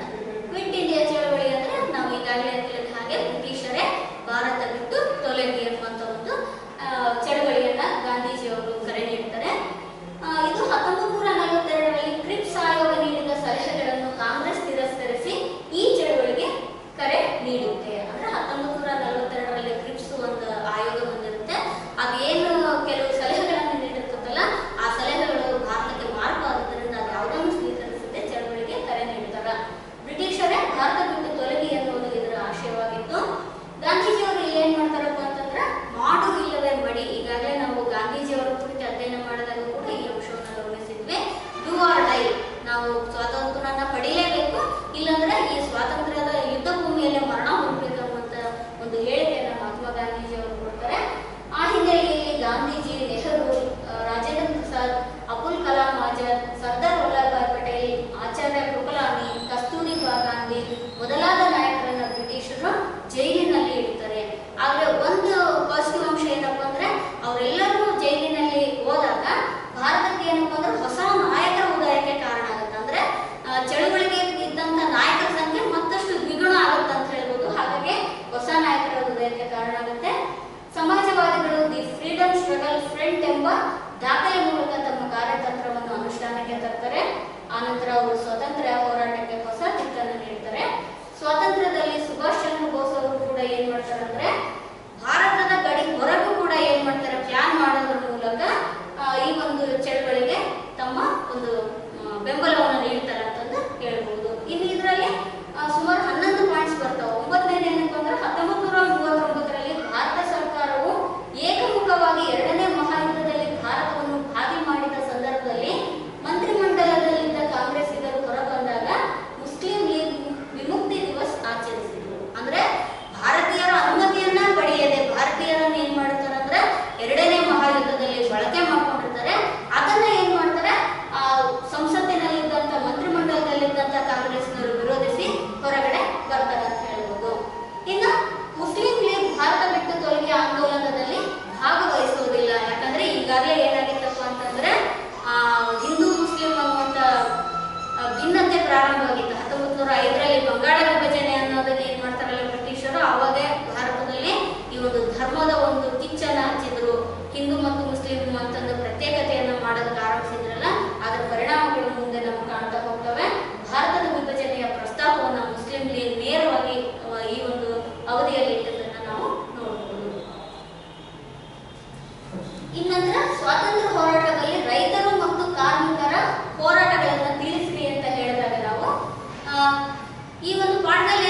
ಪ್ಲಾಂಟರ್ಗಳ ವಿರುದ್ಧ ರೈತರು ಹಲವಾರು ಕಡೆಗೆ ದಂಗೆ ನಡೆಸಿದ್ರು. ರೈತರಿಗೆ ಏನಾಗಿತ್ತಪ್ಪ ಅಂತಂದ್ರೆ ಶೋಷಣೆ ಬಹಳ ಆಗಿತ್ತು. ಯಾರ್ದು ಅಂತಂದ್ರೆ ಈ ಒಂದು ಯುರೋಪಿಯನ್ ಪ್ಲಾಂಟರ್ಸ್ ಮತ್ತು ಜಮೀನ್ದಾರರದ್ದು. ಹಾಗಾಗಿ ಅದನ್ನು ಇವರು ವಿರೋಧಿಸ್ತಾರ. ನಂತರ ಚಂಪಾರಣ್ಯ ಜಿಲ್ಲೆಯಲ್ಲಿ ನೀಲಿ ಬೆಳೆಯುವುದನ್ನು ವಿರೋಧಿಸಿದ್ರು. ಅಲ್ಲಿ ಕೂಡ ರೈತರು ಸಾಕಷ್ಟು ಹೋರಾಟವನ್ನ ಮಾಡ್ತಾರ. ನಂತರ ಚಂಪಾರಣ್ಯ ಮೊದಲಾದ ಪ್ರದೇಶಗಳ ರೈತರ ಕಾರ್ಯಚಟುವಟಿಕೆಗಳಲ್ಲಿ ಗಾಂಧೀಜಿ ಪ್ರಭಾವ ಸಾಕಷ್ಟು ಇತ್ತು. ಅಂದ್ರೆ ಅಲ್ಲಿ ಕೂಡ ಗಾಂಧೀಜಿಯವರು, ಈಗಾಗಲೇ ನಾವು ಗಾಂಧೀಜಿಯವರ ಬಗ್ಗೆ ಅಧ್ಯಯನ ಮಾಡೋದನ್ನು ನೋಡಿದ್ವಿ. ಚಂಪಾರಣ್ಯ ರೈತರ ಪರವಾಗಿ ಕೂಡ ಗಾಂಧೀಜಿಯವರು ಹೋರಾಟ ಮಾಡಿ ರೈತರಿಗೆ ನ್ಯಾಯವನ್ನ ದೊರಕಿಸಿಕೊಟ್ಟಿರ್ತಾರೆ. ಆನಂತರ ಭಾರತೀಯ ರಾಷ್ಟ್ರೀಯ ಕಾಂಗ್ರೆಸ್ ತೇಪಾಕ್, ಮಲಬಾರ್ ಮೊದಲಾದ ಪ್ರದೇಶಗಳಲ್ಲಿ ಶೋಷಣೆಗೆ ಒಳಗಾಗಿದ್ದ ರೈತರು ಮತ್ತು ಜಮೀನ್ದಾರರ ಬ್ರಿಟಿಷರ ವಿರುದ್ಧ ದಂಗೆ ಎದ್ದು. ಅಂದ್ರೆ ಅವರೆಲ್ಲರೂ ಬ್ರಿಟಿಷರು ರೈತರಿಗೆ ಶೋಷಣೆ ಮಾಡ್ತಿದ್ರಲ್ಲ, ತೇಪಾಕ್, ಮಲಬಾರ್ ಮೊದಲಾದ ಪ್ರದೇಶಗಳಲ್ಲಿ ಅಲ್ಲಿ ಬ್ರಿಟಿಷರ ವಿರುದ್ಧ ದಂಗೆ ಎತ್ತಾರೆ. ಇನ್ನು ಅಸಹಕಾರ ಆಂದೋಲನ, ಕರ ನಿರಾಕರಣೆ ಚಳುವಳಿಯಲ್ಲಿ ಕೂಡ ರೈತರು ತಮ್ಮದೇ ಆದ ಪ್ರಮುಖ ಪಾತ್ರವನ್ನು ವಹಿಸಿ ಹೋರಾಟದಲ್ಲಿ ಭಾಗವಹಿಸಿರ್ತಾರೆ. ಆನಂತರ ತೆಲಂಗಾಣದ ರೈತರು, ಜಮೀನ್ದಾರರು ಮತ್ತು ನಿಜಾಮನ ರಜಾಕಾರರ ವಿರುದ್ಧ ಕೂಡ ಇವರು ಪ್ರತಿಭಟನೆಯನ್ನ ಮಾಡ್ತಾರೆ. ಬಂಗಾಳದ ರೈತರು ಜಮೀನ್ದಾರರ ಶೋಷಣೆ ವಿರುದ್ಧ ದಂಗೆ ಎದ್ದಿರ್ತಾರೆ. ಆನಂತರ ಮಹಾರಾಷ್ಟ್ರದಲ್ಲಿ ರೈತರು ಕಡಿಮೆ ಕೂಲಿ ವಿರುದ್ಧ ಚಳವಳಿಯನ್ನು ನಡೆಸ್ತಾರೆ. ಈ ರೀತಿಯಾಗಿ ರೈತರು ಜಮೀನ್ದಾರರ ವಿರುದ್ಧ ಸಾಕಷ್ಟು, ಬ್ರಿಟಿಷರು ಮತ್ತು ಜಮೀನ್ದಾರರ ವಿರುದ್ಧ ಸಾಕಷ್ಟು ಹೋರಾಟವನ್ನು ಮಾಡಿದ್ದನ್ನ ನಾವು ನೋಡಬಹುದು. ಇನ್ನು ನೆಕ್ಸ್ಟ್ ಏನಪ್ಪ ಅಂದ್ರೆ ಕಾರ್ಮಿಕರ ಬಂಡಾಯ. ಪ್ರತ್ಯೇಕವಾಗಿ ನಾವು ಕಾರ್ಮಿಕರ ಹೋರಾಟದ ಬಗ್ಗೆ ನೋಡಿದಾಗ ಕಾರ್ಮಿಕರ ಹೋರಾಟ ಆರಂಭವಾಗಿದ್ದು 1827ರಲ್ಲಿ ಕಲ್ಕತ್ತಾದಲ್ಲಿ ಆರಂಭವಾಗುತ್ತೆ. ಇಲ್ಲಿ ಸೆಣಬು, ಬಟ್ಟೆ ಗಿರಣಿ ಕಾರ್ಮಿಕರು, ರೈಲ್ವೆ ಕೂಲಿಗಳು ತಮ್ಮ ಬೇಡಿಕೆಗಳಿಗಾಗಿ ಸಂಘಟಿತರಾಗತೊಡಗಿದ್ರು. ಅಂದ್ರೆ ಅವರಿಗೆ ಸಾಕಷ್ಟು ಏನಿರುತ್ತಪ್ಪ ಅಂತಂದ್ರೆ ಅವಕಾಶಗಳು ಕಡಿಮೆ ಇರ್ತವೆ. ಸರಿಯಾಗಿ ಕೂಲಿ ಕೊಡ್ತಿರಂಗಿಲ್ಲ, ಅವ್ರಿಗೆ ಯಾವುದೇ ಸೌಲಭ್ಯಗಳಿರೋದಿಲ್ಲ. ಹಾಗಾಗಿ ಏನ್ ಮಾಡ್ತಾರಪ್ಪ ಅಂತಂದ್ರೆ ಸೆಣಬು, ಬಟ್ಟೆ ಗಿರಣಿ ಕಾರ್ಮಿಕರು, ರೈಲ್ವೆ ಕೂಲಿಗಳು ತಮ್ಮ ಬೇಡಿಕೆಗಳಿಗೋಸ್ಕರ ಸಂಘಟಿತರಾಗಿ ಬ್ರಿಟಿಷರ ವಿರುದ್ಧ ಹೋರಾಡಕ್ಕೆ ಸಿದ್ಧರಾಗ್ತಾರೆ. ಅದೇ ರೀತಿಯಾಗಿ ರೈಲ್ವೆ ಕೂಲಿಗಳು ಏನ್ ಮಾಡ್ತಾರಂದ್ರೆ ನಿಲ್ದಾಣದಲ್ಲಿ ಮುಷ್ಕರ ನಡೆಸಿ ಹೆಚ್ಚಿನ ಕೂಲಿಗಾಗಿ ಬ್ರಿಟಿಷ್ ಅಧಿಕಾರಿಗಳ ವಿರುದ್ಧ ಘೋಷಣೆಯನ್ನ ಕೂಗ್ತಾರೆ. ಯಾಕಂದ್ರೆ ರೈಲ್ವೆ ಕಾರ್ಮಿಕರಿಗೆ ಏನಿರುತ್ತಪ್ಪ ಅಂದ್ರೆ ಸಾಕಷ್ಟು ಕಡಿಮೆ ಕೂಲಿ ಇರುತ್ತೆ, ಹಾಗಾಗಿ ಹೆಚ್ಚಿನ ಕೂಲಿಯನ್ನು ಕೊಡಿ ಅಂತ ಅಲ್ಲಿ ಹೋರಾಟ ಮಾಡ್ತಾರೆ ಘೋಷಣೆಯನ್ನು ಕೂಗೋದ್ರ ಮೂಲಕ. ಆನಂತರ ಕಲ್ಕತ್ತಾದಲ್ಲಿ ಪ್ರಿಂಟರ್ಸ್ ಯೂನಿಯನ್ ರವರು ಮತ್ತು ಬಾಂಬೆ ಬಟ್ಟಿ ಗಿರಣಿ ಕಾರ್ಮಿಕರು ಕೂಡ ರಾಷ್ಟ್ರೀಯ ಜಾಗೃತಿಯನ್ನ ಉಂಟು ಮಾಡ್ತಾರೆ. ಆನಂತರ ಕಾರ್ಮಿಕ ಸಂಘಟನೆಗಳು ಸ್ಥಾಪನೆ ಆಗ್ತವೆ. ಏನೇ ಒಂದು ಸಾಧನೆ ಸಾಧ್ಯ ಆಗ್ಬೇಕಂತಂದ್ರೆ ಒಗ್ಗಟ್ಟು ಬೇಕಂತ ಹೇಳ್ತೀವಿ, ಒಂದು ಸಂಘಟನೆ ಇರಬೇಕು ಅಂತ. ಹಾಗಾಗಿ ಆ ಒಂದು ಅವಧಿಯಲ್ಲಿ ಯಾವ ರೀತಿಯಾಗಿ ರೈತರು ಒಗ್ಗಟ್ಟಾಗಿರ್ತಾರಲ್ಲ, ಅದೇ ರೀತಿಯಾಗಿ ಕೂಲಿ ಕಾರ್ಮಿಕರು ಕೂಡ ಒಂದು ಸಂಘಟನೆಯನ್ನ ಮಾಡ್ಕೊತಾರೆ. ಆನಂತರ ಈ ಕಾರ್ಮಿಕ ಸಂಘಟನೆಗೆ ಕಾಂಗ್ರೆಸ್ ಕೂಡ ತನ್ನ ಬೆಂಬಲವನ್ನ ಕೊಡುತ್ತೆ ಅಂತ ಹೇಳ್ಬೋದು. ಇನ್ನು ಸ್ವಾತಂತ್ರ್ಯ ಚಳವಳಿಯಲ್ಲಿ ಕಾರ್ಮಿಕರ ಪಾತ್ರ ಅನನ್ಯವಾದುದು. ಕಾರ್ಮಿಕರು ಬ್ರಿಟಿಷರ ವಿರುದ್ಧ ಸಂಘಟಿತರಾಗಿ ಸಾಕಷ್ಟು ಹೋರಾಟವನ್ನ ಮಾಡಿದ್ರು ಅಂತ ಹೇಳ್ಬೋದು. ಈ ರೀತಿ ಬಹುತೇಕ ಇದರಲ್ಲಿ ರೈತರು ಮತ್ತು ಕಾರ್ಮಿಕರು ಎರಡನ್ನ ಸೇರಿಸ್ಕೊಳ್ಳೋ ಸಾಧ್ಯತೆ ಇರೋದ್ರಿಂದ ಎರಡನ್ನು ನಾವು ಗಮನಿಸಬೇಕಾಗುತ್ತೆ. ಇನ್ನು ನಂತರದ ಪ್ರಶ್ನೆ, ಸ್ವಾತಂತ್ರ್ಯ ಹೋರಾಟದಲ್ಲಿ ಬುಡಕಟ್ಟು ಬಂಡಾಯಗಳ ಪಾತ್ರ. ಭಾರತದ ಸ್ವಾತಂತ್ರ್ಯದಲ್ಲಿ ಎಷ್ಟು ವಿಸ್ತಾರವಾಗಿದೆ ಅಂತಂದ್ರೆ ಇಲ್ಲಿ ಬುಡಕಟ್ಟು ಬಂಡಾಯಗಳು ಕೂಡ ಪ್ರಮುಖ ಪಾತ್ರವನ್ನು ವಹಿಸ್ತವೆ. ಬ್ರಿಟಿಷರ ಕಂದಾಯ ಮತ್ತು ಅರಣ್ಯ ನೀತಿಗಳು ಬುಡಕಟ್ಟು ದಂಗೆಗಳಿಗೆ ನೇರವಾಗಿ ಕಾರಣವಾಗುತ್ತವೆ. ಕಂದಾಯ ಮತ್ತು ಅರಣ್ಯ ನೀತಿಗಳು, ಬ್ರಿಟಿಷರು ಏನ್ ಜಾರಿಗೆ ತರ್ತಾರಲ್ಲ ಕಂದಾಯ ನೀತಿ, ಆ ಕಂದಾಯ ನೀತಿ ಮತ್ತು ಅರಣ್ಯ ನೀತಿಗಳು ಏನಂತ ಅಂತಂದ್ರೆ ಇವರ ಹೋರಾಟಕ್ಕೆ ಕಾರಣ ಆಗ್ತವ. ಯಾಕಂದ್ರೆ ಅರಣ್ಯದಲ್ಲಿ ಅನೇಕ ಕಾಯ್ದೆಗಳನ್ನ ಜಾರಿಗೆ ತಂದಿರ್ತಾರ. ಏನಪ್ಪಾ ಅಂದ್ರ ಶಸ್ತ್ರಗಳನ್ನ ಬಳಸಬಾರ್ದು ಅಂತಾಗಿರ್ಬೋದು, ಅಥವಾ ಹೆಚ್ಚೆಚ್ಚು ಕಂದಾಯವನ್ನು ವಿಧಿಸಿದ್ದು, ಅವೆಲ್ಲವುಗಳಿಗೆ ಸಂಬಂಧಿಸಿದಂತೆ ಹೋರಾಟ ಆರಂಭವಾಗ್ತದೆ. ಎರಡನೇದು, ಇವುಗಳಲ್ಲಿ ಸಂತಾಲರು, ಕೋಲರು, ಮುಂಸರು ಮತ್ತು ಕರ್ನಾಟಕದ ಹಲಗಲಿಯ ಬೇಡರ ಬಂಡಾಯವು ಮುಖ್ಯವಾದುದು ಅಂತ ಹೇಳ್ಬೋದು. ಅಂದ್ರೆ ಬುಡಕಟ್ಟು ದಂಗೆಗಳಲ್ಲಿ ಮುಖ್ಯವಾದ ಯಾವ ಅಂದ್ರೆ ಭಾರತಕ್ಕೆ ಸಂಬಂಧಪಟ್ಟಂತೆ 4 ಬರ್ತವೆ: ಸಂತಾಲರು, ಕೋಲರು, ಮುಂಡರು ಮತ್ತು ಕರ್ನಾಟಕದಲ್ಲಿ ಹಲಗಲಿಯ ಬೇಡರು ಹೋರಾಟವನ್ನು ಮಾಡಿದ್ರು. ಇನ್ನು ಮೂರನೇದು, ಸಂತಾಲರನ್ನ ಭಾರತದ ಆದ್ಯ ಹೋರಾಟಗಾರರು ಅಂತ ನಾವು ಗಮನಿಸ್ತೀವಿ.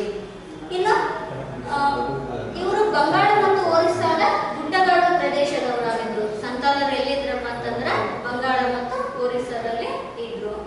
ಇನ್ನು ಬ್ರಿಟಿಷರ ಕಾಯಂ ಜಮೀನ್ದಾರಿ ಪದ್ಧತಿಯಿಂದ ಇವರು ನಿರ್ಗತಿಕರಾಗ್ತಾರೆ. ಏನಪ್ಪಾ ಅಂತಂದ್ರೆ ಬ್ರಿಟಿಷರು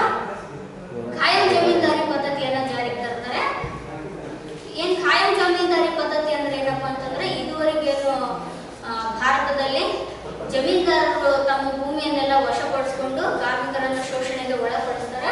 ಹಾಗಾಗಿ ಏನಪ್ಪಾ ಅಂತಂದ್ರೆ ಬ್ರಿಟಿಷರ ಖಾಯಂ ಜಮೀನ್ದಾರಿ ಪದ್ಧತಿಯಿಂದಾಗಿ ಭಾರತದಲ್ಲಿ ಇದ್ದಂತಹ ಅನೇಕ ಬುಡಕಟ್ಟು ಜನಾಂಗಗಳ ನಿರ್ಗತಿಕರಾಗ್ತಾರೆ. ಇನ್ನು ಬಂಗಾಳಿ ಜಮೀನ್ದಾರರು, ಲೇವಾದೇವಿದಾರರು ಕಂಪನಿ ಸರ್ಕಾರದಿಂದ ಶೋಷಣೆಗೆ ಒಳಗಾಗುತ್ತೆ. ಯಾರ್ಯಾರಪ್ಪ ಅಂದ್ರೆ ಬಂಗಾಳಿ ಜಮೀನ್ದಾರರು, ಲೇವಾದೇವಿದಾರರು ಕಂಪನಿ ಸರ್ಕಾರದಿಂದ ಶೋಷಣೆಗೆ ಒಳಗಾಗ್ತಾರೆ. ಇನ್ನು ಇವರ ಶಾಂತಿಪ್ರಿಯತೆ ಮತ್ತು ಸಭ್ಯತೆಯನ್ನು ಕಂಪನಿ ಸರ್ಕಾರವು ಶೋಷಣೆಗೆ ಉಪಯೋಗಿಸಿಕೊಂಡಿತು. ಏನ ಇವರು ಬುಡಕಟ್ಟು ಜನಾಂಗದವರು ಶಾಂತಿ ಪ್ರಿಯರಾಗಿರ್ತಾರೆ, ಅವರ ಒಂದು ಶಾಂತಿ ಪ್ರಿಯತೆಯನ್ನ ಸಭ್ಯತೆಯನ್ನ ಕಂಪನಿ ಸರ್ಕಾರ ಏನ್ ಮಾಡಬೇಕು ಅಂತಂದ್ರೆ ಶೋಷಣೆಗೆ ಉಪಯೋಗಿಸಿಕೊಳ್ಳುತ್ತೆ. ಇದರಿಂದ ಅಸಮಾಧಾನಗೊಂಡ ಇವರು ರಹಸ್ಯ ಸಭೆಗಳನ್ನು ನಡೆಸಿ ಜಮೀನ್ದಾರರು ಮತ್ತು ಲೇವಾದೇವಿದಾರರನ್ನ ಲೂಟಿ ಮಾಡಲು ನಿರ್ಧರಿಸಿದರು. ಯಾರಂತಂದ್ರೆ ಈ ಬುಡಕಟ್ಟು ಜನಾಂಗದವರ ಶಾಂತಿ ಪ್ರಿಯತೆಯನ್ನ ಮಿಸ್ಯೂಸ್ ಮಾಡ್ಕೊಂತಿತ್ತಲ್ಲ ಬ್ರಿಟಿಷರು, ಹಾಗಾಗಿ ಏನ್ ಮಾಡಿದ್ರು ಅಂದ್ರೆ ಅದನ್ನ ಅರಿತಂತ ಬುಡಕಟ್ಟು ಜನಾಂಗಗಳು ರಹಸ್ಯ ಸಭೆಗಳನ್ನ ನಡೆಸಿ ಜಮೀನ್ದಾರರು ಮತ್ತು ಲೇವಾದೇವಿದಾರರನ್ನ ಲೂಟಿಯನ್ನ ಮಾಡೋದಕ್ಕೆ ಪ್ಲಾನ್ ಮಾಡ್ತಾರೆ. ಆನಂತರ ದಂಗೆ ಬಾರಹತ್, ಭಾಗಲ್ಪುರ್ಗಳಲ್ಲಿ ಮತ್ತು ಮಹಲ್ಗಳಲ್ಲಿ ಕೂಡ ತೀವ್ರವಾಗುತ್ತೆ. ಜೊತೆಗೆ ಇವರು ಶತ್ರುಗಳನ್ನ ಹತ್ಯೆ ಮಾಡ್ತಾರೆ. ಇದರಿಂದ ಅನೇಕ ಜಮೀನ್ದಾರರು ಮತ್ತು ಲೇವಾದೇವಿದಾರರು ಪಲಾಯನ ಮಾಡ್ತಾರೆ, ಅಂದ್ರೆ ಪ್ರದೇಶದಿಂದ ಪಲಾಯನ ಮಾಡ್ತಾರೆ. ಇನ್ನು ಸಂತಾಲರ ದಂಗೆ ಹತ್ತಿಕ್ಕಲು ಬ್ರಿಟಿಷರು ಸೈನ್ಯವನ್ನ ಬಳಸಿಕೊಂಡು ದಂಗೆಯನ್ನ ಹತ್ತಿಕ್ಕಿದ್ರು. ನೋಡ್ರಿ, ಕೊನೆಗೆ ಆ ಬುಡಕಟ್ಟು ಜನಾಂಗಗಳ ಹೋರಾಟ ತೀವ್ರವಾದದ್ರಿಂದ ಆ ದಂಗೆಯನ್ನು ಅಡಗಿಸಲೇಬೇಕಂತ ನಿರ್ಧಾರ ಮಾಡಿದಂತ ಬ್ರಿಟಿಷರು ಸೈನ್ಯವನ್ನ ಬಳಸಿಕೊಂಡು ದಂಗೆಯನ್ನ ಹತ್ತಿಕ್ತಾರೆ. ಆದರೆ ಇವರು ಆ ಒಂದು ದಂಗೆಯಲ್ಲಿ ಯಶಸ್ಸು ಆಗದೇ ಇದ್ರು ಕೂಡ ಇವರ ಒಂದು ಸ್ಫೂರ್ತಿ ಮುಂದಿನ ಅನೇಕ ಹೋರಾಟಗಳಿಗೆ ಪ್ರೇರಣೆ ಆಯಿತು ಅಂತ ನಾವು ಹೇಳ್ಬಹುದು. ನಂತರ ಭಾರತದ ಸ್ವಾತಂತ್ರ್ಯ ಹೋರಾಟದಲ್ಲಿ ನೇತಾಜಿ ಸುಭಾಷ್ ಚಂದ್ರ ಬೋಸ್ ಅವರ ಪಾತ್ರ. ನೇತಾಜಿ ಸುಭಾಷ್ ಚಂದ್ರ ಬೋಸ್ ಭಾರತದ ಸ್ವಾತಂತ್ರ್ಯ ಹೋರಾಟಗಾರರಲ್ಲಿ ಅತ್ಯಂತ ಪ್ರಮುಖವಾದ ವ್ಯಕ್ತಿ ಅಂತ ಹೇಳ್ಬೋದು. ಭಾರತದ ಸ್ವಾತಂತ್ರ್ಯ ಹೋರಾಟದಲ್ಲಿ ನೇತಾಜಿ ಸುಭಾಷ್ ಚಂದ್ರ ಬೋಸ್ ಅವರ ಪಾತ್ರದ ಬಗ್ಗೆ ನಾವು ನೋಡ್ತಾ ಇದ್ವಲ್ಲ, ಇವ್ರು ಏನ್ ಮಾಡ್ತಾರಪ್ಪ ಅಂತಂದ್ರೆ 1934ರಲ್ಲಿ ನೆಹರೂರೊಂದಿಗೆ ಕಾಂಗ್ರೆಸ್ ಸಮಾಜವಾದಿ ಪಕ್ಷವನ್ನ ಸ್ಥಾಪಿಸಿದ್ರು. 1934ರಲ್ಲಿ ನೆಹರೂರೊಂದಿಗೆ ಸೇರ್ಕೊಂಡು ಕಾಂಗ್ರೆಸ್ ಸಮಾಜವಾದಿ ಪಕ್ಷವನ್ನ ಸ್ಥಾಪಿಸ್ತಾರೆ. ಜೊತೆಗೆ ಗಾಂಧೀಜಿಯವರ ಬೆಂಬಲದೊಂದಿಗೆ ಹರಿಪುರ ಕಾಂಗ್ರೆಸ್ ಅಧಿವೇಶನದ ಅಧ್ಯಕ್ಷರಾಗಿದ್ರು. ಹರಿಪುರದಲ್ಲಿ ಏನು ಕಾಂಗ್ರೆಸ್ ಅಧಿವೇಶನ ನಡೆಯುತ್ತಲ್ಲ, ಆ ಅಧಿವೇಶನದ ಅಧ್ಯಕ್ಷರಾಗಿ ಕೂಡ ಇವರು ಕಾರ್ಯನಿರ್ವಹಿಸಿದ್ರು. ಆನಂತರ ಅಂತಾರಾಷ್ಟ್ರೀಯ ನೆರವು ಕೋರಿಕೆ, ಬ್ರಿಟಿಷ್ ಯುದ್ಧ ನೀತಿ ಮತ್ತು ಗಾಂಧೀಜಿಯವರ ಮೃದು ಧೋರಣೆಗೆ ಬೇಸರಗೊಂಡು ಕಾಂಗ್ರೆಸ್ನಿಂದ ಹೊರಬಂದು ಫಾರ್ವರ್ಡ್ ಬ್ಲಾಕ್ ಎಂಬ ಪಕ್ಷವನ್ನ ಸ್ಥಾಪಿಸಿದ್ರು. ಯಾಕಂದ್ರೆ ಇಲ್ಲಿ ಏನಾಗುತ್ತಪ್ಪ ಅಂತಂದ್ರೆ ಸುಭಾಷ್ ಚಂದ್ರ ಬೋಸ್ ಅವರ ಹೋರಾಟದ ಹಾದಿಗಳು ಗಾಂಧೀಜಿಯವರ ಹೋರಾಟದ ಹಾದಿಗಳಲ್ಲಿ ಸಾಕಷ್ಟು ಭಿನ್ನತೆಗಳು ಕಂಡು ಬರ್ತವೆ. ಯಾಕಂದ್ರೆ ಗಾಂಧೀಜಿಯವರು ಸತ್ಯ, ಅಹಿಂಸೆ ಅನ್ನುವಂಥ ಮಾರ್ಗಗಳನ್ನು ಅನುಸರಿಸಿದ್ರೆ ನೇತಾಜಿ ಸುಭಾಷ್ ಚಂದ್ರ ಬೋಸ್ ಅವರು ಬಹಳಷ್ಟು ಒಂದು ಕ್ರಾಂತಿಕಾರಕ ಮಾರ್ಗಗಳನ್ನು ಅನುಸರಿಸುವ ನಿಟ್ಟಿನಲ್ಲಿ ಇದ್ರು. ಹಾಗಾಗಿ ಏನಾಗುತ್ತಪ್ಪ ಅಂದ್ರೆ ಇಬ್ಬರು ಮಧ್ಯೆ ಹೊಂದಾಣಿಕೆ ಆಗದೇ ಇರೋದ್ರಿಂದ ಪ್ರತ್ಯೇಕವಾಗಿ ಫಾರ್ವರ್ಡ್ ಬ್ಲಾಕ್ ಎಂಬ ಪಕ್ಷವನ್ನ ಸ್ಥಾಪಿಸ್ತಾರೆ. ಇನ್ನು ಬ್ರಿಟಿಷರ ನೀತಿಗಳನ್ನು ವಿರೋಧಿಸಿದ್ರಿಂದ ಇವರನ್ನ ಗೃಹ ಬಂಧನದಲ್ಲಿ ಇಡ್ತಾರೆ. ಅಲ್ಲಿಂದ ತಪ್ಪಿಸಿಕೊಂಡು ಇವರು ಜರ್ಮನಿಗೆ ಪಲಾಯನ ಮಾಡಿ ಹಿಟ್ಲರನಿಂದ ಸಹಾಯದ ಭರವಸೆಯನ್ನ ಪಡೀತಾರೆ. ಅಂದ್ರೆ ಬೇರೆ ದೇಶಕ್ಕೆ ಹೋಗಿ ಭಾರತದ ಸ್ವಾತಂತ್ರ್ಯ ಹೋರಾಟಕ್ಕೆ ಅಲ್ಲಿ ಕೂಡ ಜನರನ್ನ ಒಟ್ಟುಗೂಡಿಸುವ ಕೆಲಸವನ್ನು ಇವರು ಮಾಡ್ತಾರೆ ಅಂತ ಹೇಳ್ಬೋದು. ಜರ್ಮನಿಯಲ್ಲಿ ಯುದ್ಧ ಕೈದಿಗಳನ್ನ ಸಂಘಟಿಸಿದ್ರು. ಅಂದ್ರೆ ಜರ್ಮನಿಯಲ್ಲಿ ಇವರು ಹೋದ ನಂತರ ಭಾರತೀಯ ಯುದ್ಧ ಕೈದಿಗಳನ್ನ ಒಂದುಗೂಡಿಸಿ ಭಾರತದ ಸ್ವಾತಂತ್ರ್ಯಕ್ಕೆ ಅವರನ್ನು ಕೂಡ ಸಿದ್ಧ ಮಾಡ್ತಾರೆ. ಆನಂತರ ಆಜಾದ್ ಹಿಂದ್ ರೇಡಿಯೋ ಮೂಲಕ ತಮ್ಮ ಭಾಷಣಗಳನ್ನ ಪ್ರಸಾರ ಮಾಡಿದ್ರು. ಆವಾಗಿನ ಕಾಲದಲ್ಲಿ ಈ ಸಮೂಹ ಮಾಧ್ಯಮಗಳಲ್ಲಿ ರೇಡಿಯೋ, ವೃತ್ತಪತ್ರಿಕೆಗಳು ಪ್ರಮುಖ ಪಾತ್ರ ವಹಿಸ್ತಾ ಇದ್ದರಿಂದ ಈ ಒಂದು ಆಜಾದ್ ಹಿಂದ್ ರೇಡಿಯೋ ಕಾರ್ಯಕ್ರಮದ ಮೂಲಕ ತಮ್ಮ ಭಾಷಣಗಳನ್ನು ಪ್ರಸಾರ ಮಾಡಿ ಸ್ವಾತಂತ್ರ್ಯಕ್ಕೆ ಪ್ರೇರಣೆಯನ್ನು ಕೊಡ್ತಾರೆ. ಆನಂತರ ಅಲ್ಲಿಂದ ಪ್ರಯಾಣ ಮಾಡಿ ಅವರಿಂದ ಸ್ಥಾಪಿತವಾದ ಇಂಡಿಯನ್ ಇಂಡಿಪೆಂಡೆನ್ಸ್ ಲೀಗ್ನ INA ನಾಯಕತ್ವವನ್ನ ವಹಿಸಿಕೊಂಡ್ರು. ಮುಂದೆ ಏನ್ ಮಾಡ್ತಾರೆ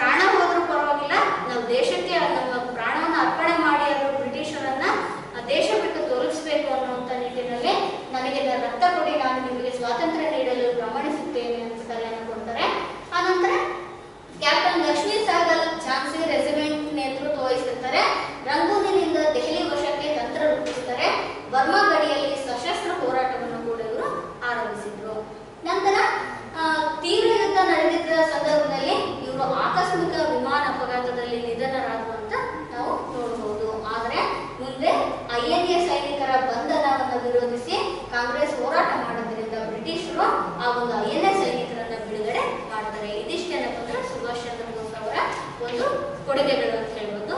ನಂತರದ ಪ್ರಶ್ನೆ ನಾವು ನೋಡೋದಾದ್ರೆ, ಭಾರತದಲ್ಲಿ ಸಾಮಾಜಿಕ ಆರ್ಥಿಕ ಸಮಾನತೆ ಸಾಧಿಸುವಲ್ಲಿ BR ಅಂಬೇಡ್ಕರ್ ಅವರ ಪಾತ್ರ ಅಂತ. ಭಾರತ ಸ್ವಾತಂತ್ರ್ಯ ಪಡೆದ ನಂತರ ಭಾರತದ ದಿಕ್ಕನ್ನ ಬದಲಾಯಿಸಿದವರು ಡಾಕ್ಟರ್ BR ಅಂಬೇಡ್ಕರ್ ಅವರು ಅಂತ ಹೇಳಿದ್ರೆ ತಪ್ಪಾಗಲಾರದು.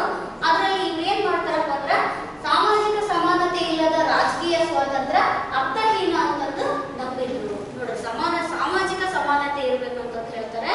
ಅದು ಇಲ್ಲ ಅಂತಂದ್ರೆ ನಾವು ರಾಜಕೀಯವಾಗಿ ಸ್ವತಂತ್ರ ಆಗಿದ್ರು ಕೂಡ ಅದು ವ್ಯರ್ಥ ಅಂತ ಹೇಳಿದ್ರು. ಆಮೇಲೆ ಜಾತಿ ವ್ಯವಸ್ಥೆಯ ಬಗ್ಗೆ ಅಧ್ಯಯನ ಮಾಡಿ ಅದರ ವಿನಾಶಕ್ಕಾಗಿ ಹೋರಾಟಗಳನ್ನು ರೂಪಿಸಿದ್ರು. ನೋಡ್ರಿ, ಭಾರತದಲ್ಲಿ ಅಸ್ಪೃಶ್ಯತೆ ಅನ್ನೋದು ಆ ಒಂದು ಅವಧಿಯಲ್ಲಿ ಬಹಳಷ್ಟು ಬೇರು ಬಿಟ್ಟಿದ್ರಿಂದ ಅದನ್ನು ಹೋಗಲಾಡಿಸೋದಕ್ಕೋಸ್ಕರ ಹೋರಾಟಗಳನ್ನು ರೂಪಿಸ್ತಾರೆ. ಆನಂತರ ಅಸ್ಪೃಶ್ಯರು ಕನಿಷ್ಠ ಮಟ್ಟದ ಅವಕಾಶಗಳಿಂದ ವಂಚಿತರಾಗಿರುವುದನ್ನು ನಿರೂಪಿಸಲು ಮಹತ್ ಮತ್ತು ಕಾಲಾರಾಮ್ ಎಂಬ ದೇವಾಲಯ ಚಳವಳಿಯನ್ನು ರೂಪಿಸಿದ್ರು. ಅಸ್ಪೃಶ್ಯರಿಗೆ ಸಾಕಷ್ಟು ನಿರ್ಬಂಧನೆಗಳಿದ್ವು ಅಲ್ಲಿ. ಏನಪ್ಪ ಅಂದ್ರೆ, ಈ ಮಹತ್ ಕೆರೆ ಚಳವಳಿ ಅಂತ ಹೇಳ್ತೀವಿ ಅಂದ್ರೆ ಅಸ್ಪೃಶ್ಯರಿಗೆ ಆ ಒಂದು ಕೆರೆಗಳಲ್ಲಿ ಪ್ರವೇಶ ಇರುವುದಿಲ್ಲ, ಅದನ್ನು ವಿರೋಧಿಸ್ತಾರೆ.